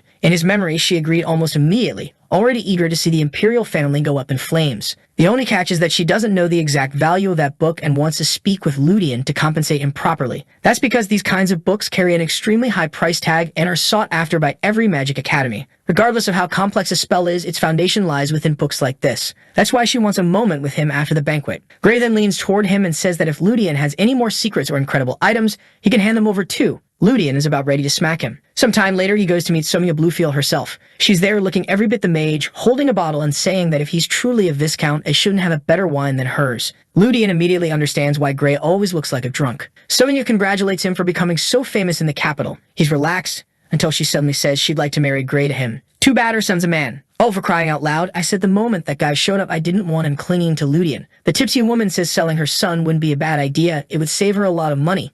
But then she sets the bottle down and says enough joking. Time to talk about the book. She asks how much he wants for it. She's already verified its authenticity and knows it's real. A tome packed with ancient magical theories is incredibly rare. The problem is it's so genuine that she doesn't even know how to compensate him for it. She could pay its full market value that would bankrupt her family. So she asks if he's interested in any magical tools or artifacts. They have plenty of valuable ones, but the only type of artifact he wants is one of the 7 colors, and she doesn't have that. He says no and offers a counter-proposal. He knows that the reason Gray became such an extraordinary mage isn't just his talent, it's also because the Bellatrix family has specialized in accumulating knowledge for generations. What he wants is for the Bellatrix family to help him become a great mage. Gray immediately tells him to wake up. He's in the swordsmanship department. There's no chance he'll become a great mage. Ludian says he feels like he has talent. Sonia also tells him to wake up. Magic isn't like swordsmanship, where you can simply train and get better. He should already know it's impossible and should suggest something else, because she's not here to play games. But Ludian insists he's serious, so she says she'll have to explain. Even if he were a prodigy in magic, if they started training now,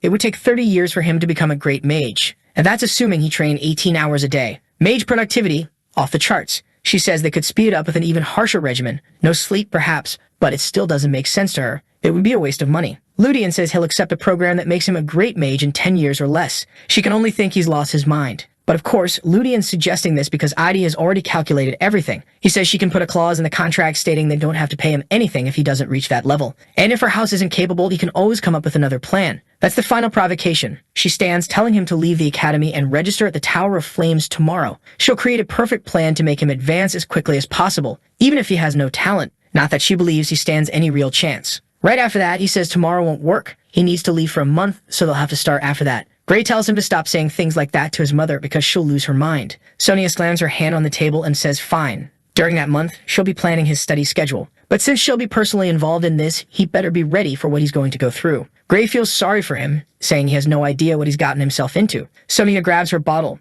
sits down at the massive table, and tells him he shouldn't leave the capital for a month. It's surrounded by demons. He simply replies that she's not going to get any information out of him. She glances at him and apologizes, saying she was just testing him. Then she comments that it's strange the Imperial family must know about these abnormalities but is staying silent. Not even when God died did they get involved. She also mentions she hasn't seen the first prince in quite some time. All of it very interesting. She then leaves, saying this information won't come for free. Ludian, leaning against the chair, thinks to himself that, as expected, changes were necessary. He casts a spell in his hand, summons a sword, and says he's become a superior sword expert in just 1 month. We see a bit earlier, he's training with Elvin. After dodging an attack, he's suddenly behind him and Elvin defends himself, asking how this monster got like this so fast. They'd only been training together for a month, yet he already seemed like a different person. He truly discovered he was a natural genius. Then bam, Ludian drives the blade in. What the hell? It was just training. Ludian asks if he's alright and Elvin says not to worry, it's not a fatal wound. Honestly, that stab in the middle of practice felt a bit unnecessary, but fine. Elvin praises Ludian's progress, but Ludian says he only evolved like this because of his physical condition, though he's sure he's about to hit his limit. Elvin, however, notices Ludian has even gotten taller. He's turning into some Jinwoo over here. Ludian asks if there's a way to evolve even faster, and Elvin tells him he's greedy. Unfortunately, at the level he's reaching, the only quick way to grow is through real combat. Ludian says the perfect place for that would be somewhere he could put his life on the line, yet always come out alive. Elvin says yes, but obviously a place like that doesn't exist anymore. He's heard they existed in the past, back when magic and science had reached their peak, but he waves it off, saying that clearly doesn't exist in today's world. Cut back to Ludian, who of course must know of a place like that. He then asks Diablo if he could recognize another member of the Seven Thrones. Diablo replies that if he met one, it would immediately turn into a fight, since they were never exactly friends. Ludian says they'll find out soon enough because he's keeping an eye on one of the 7 legacies, and of course he's not revealing which one because that would ruin the fun. Adi praises him, saying he's growing extremely quickly, but warns that he might be pushing himself too far. She tells him to slow down a little. Obtaining the legacy of the 7 Thrones isn't as easy as he thinks, and he shouldn't be taking such a risk right now. But Ludian says taking risks is the most important thing. He made that non-aggression pact, but it's only between him and Asmodeus. He knows it won't last long. If he wastes time before launching his attack, he's going to be ambushed. Of that, he's absolutely certain. That's the like on this video that helps Mamoru make more juicy content for his viewers. Activate the cheeky little bell, and I'm out.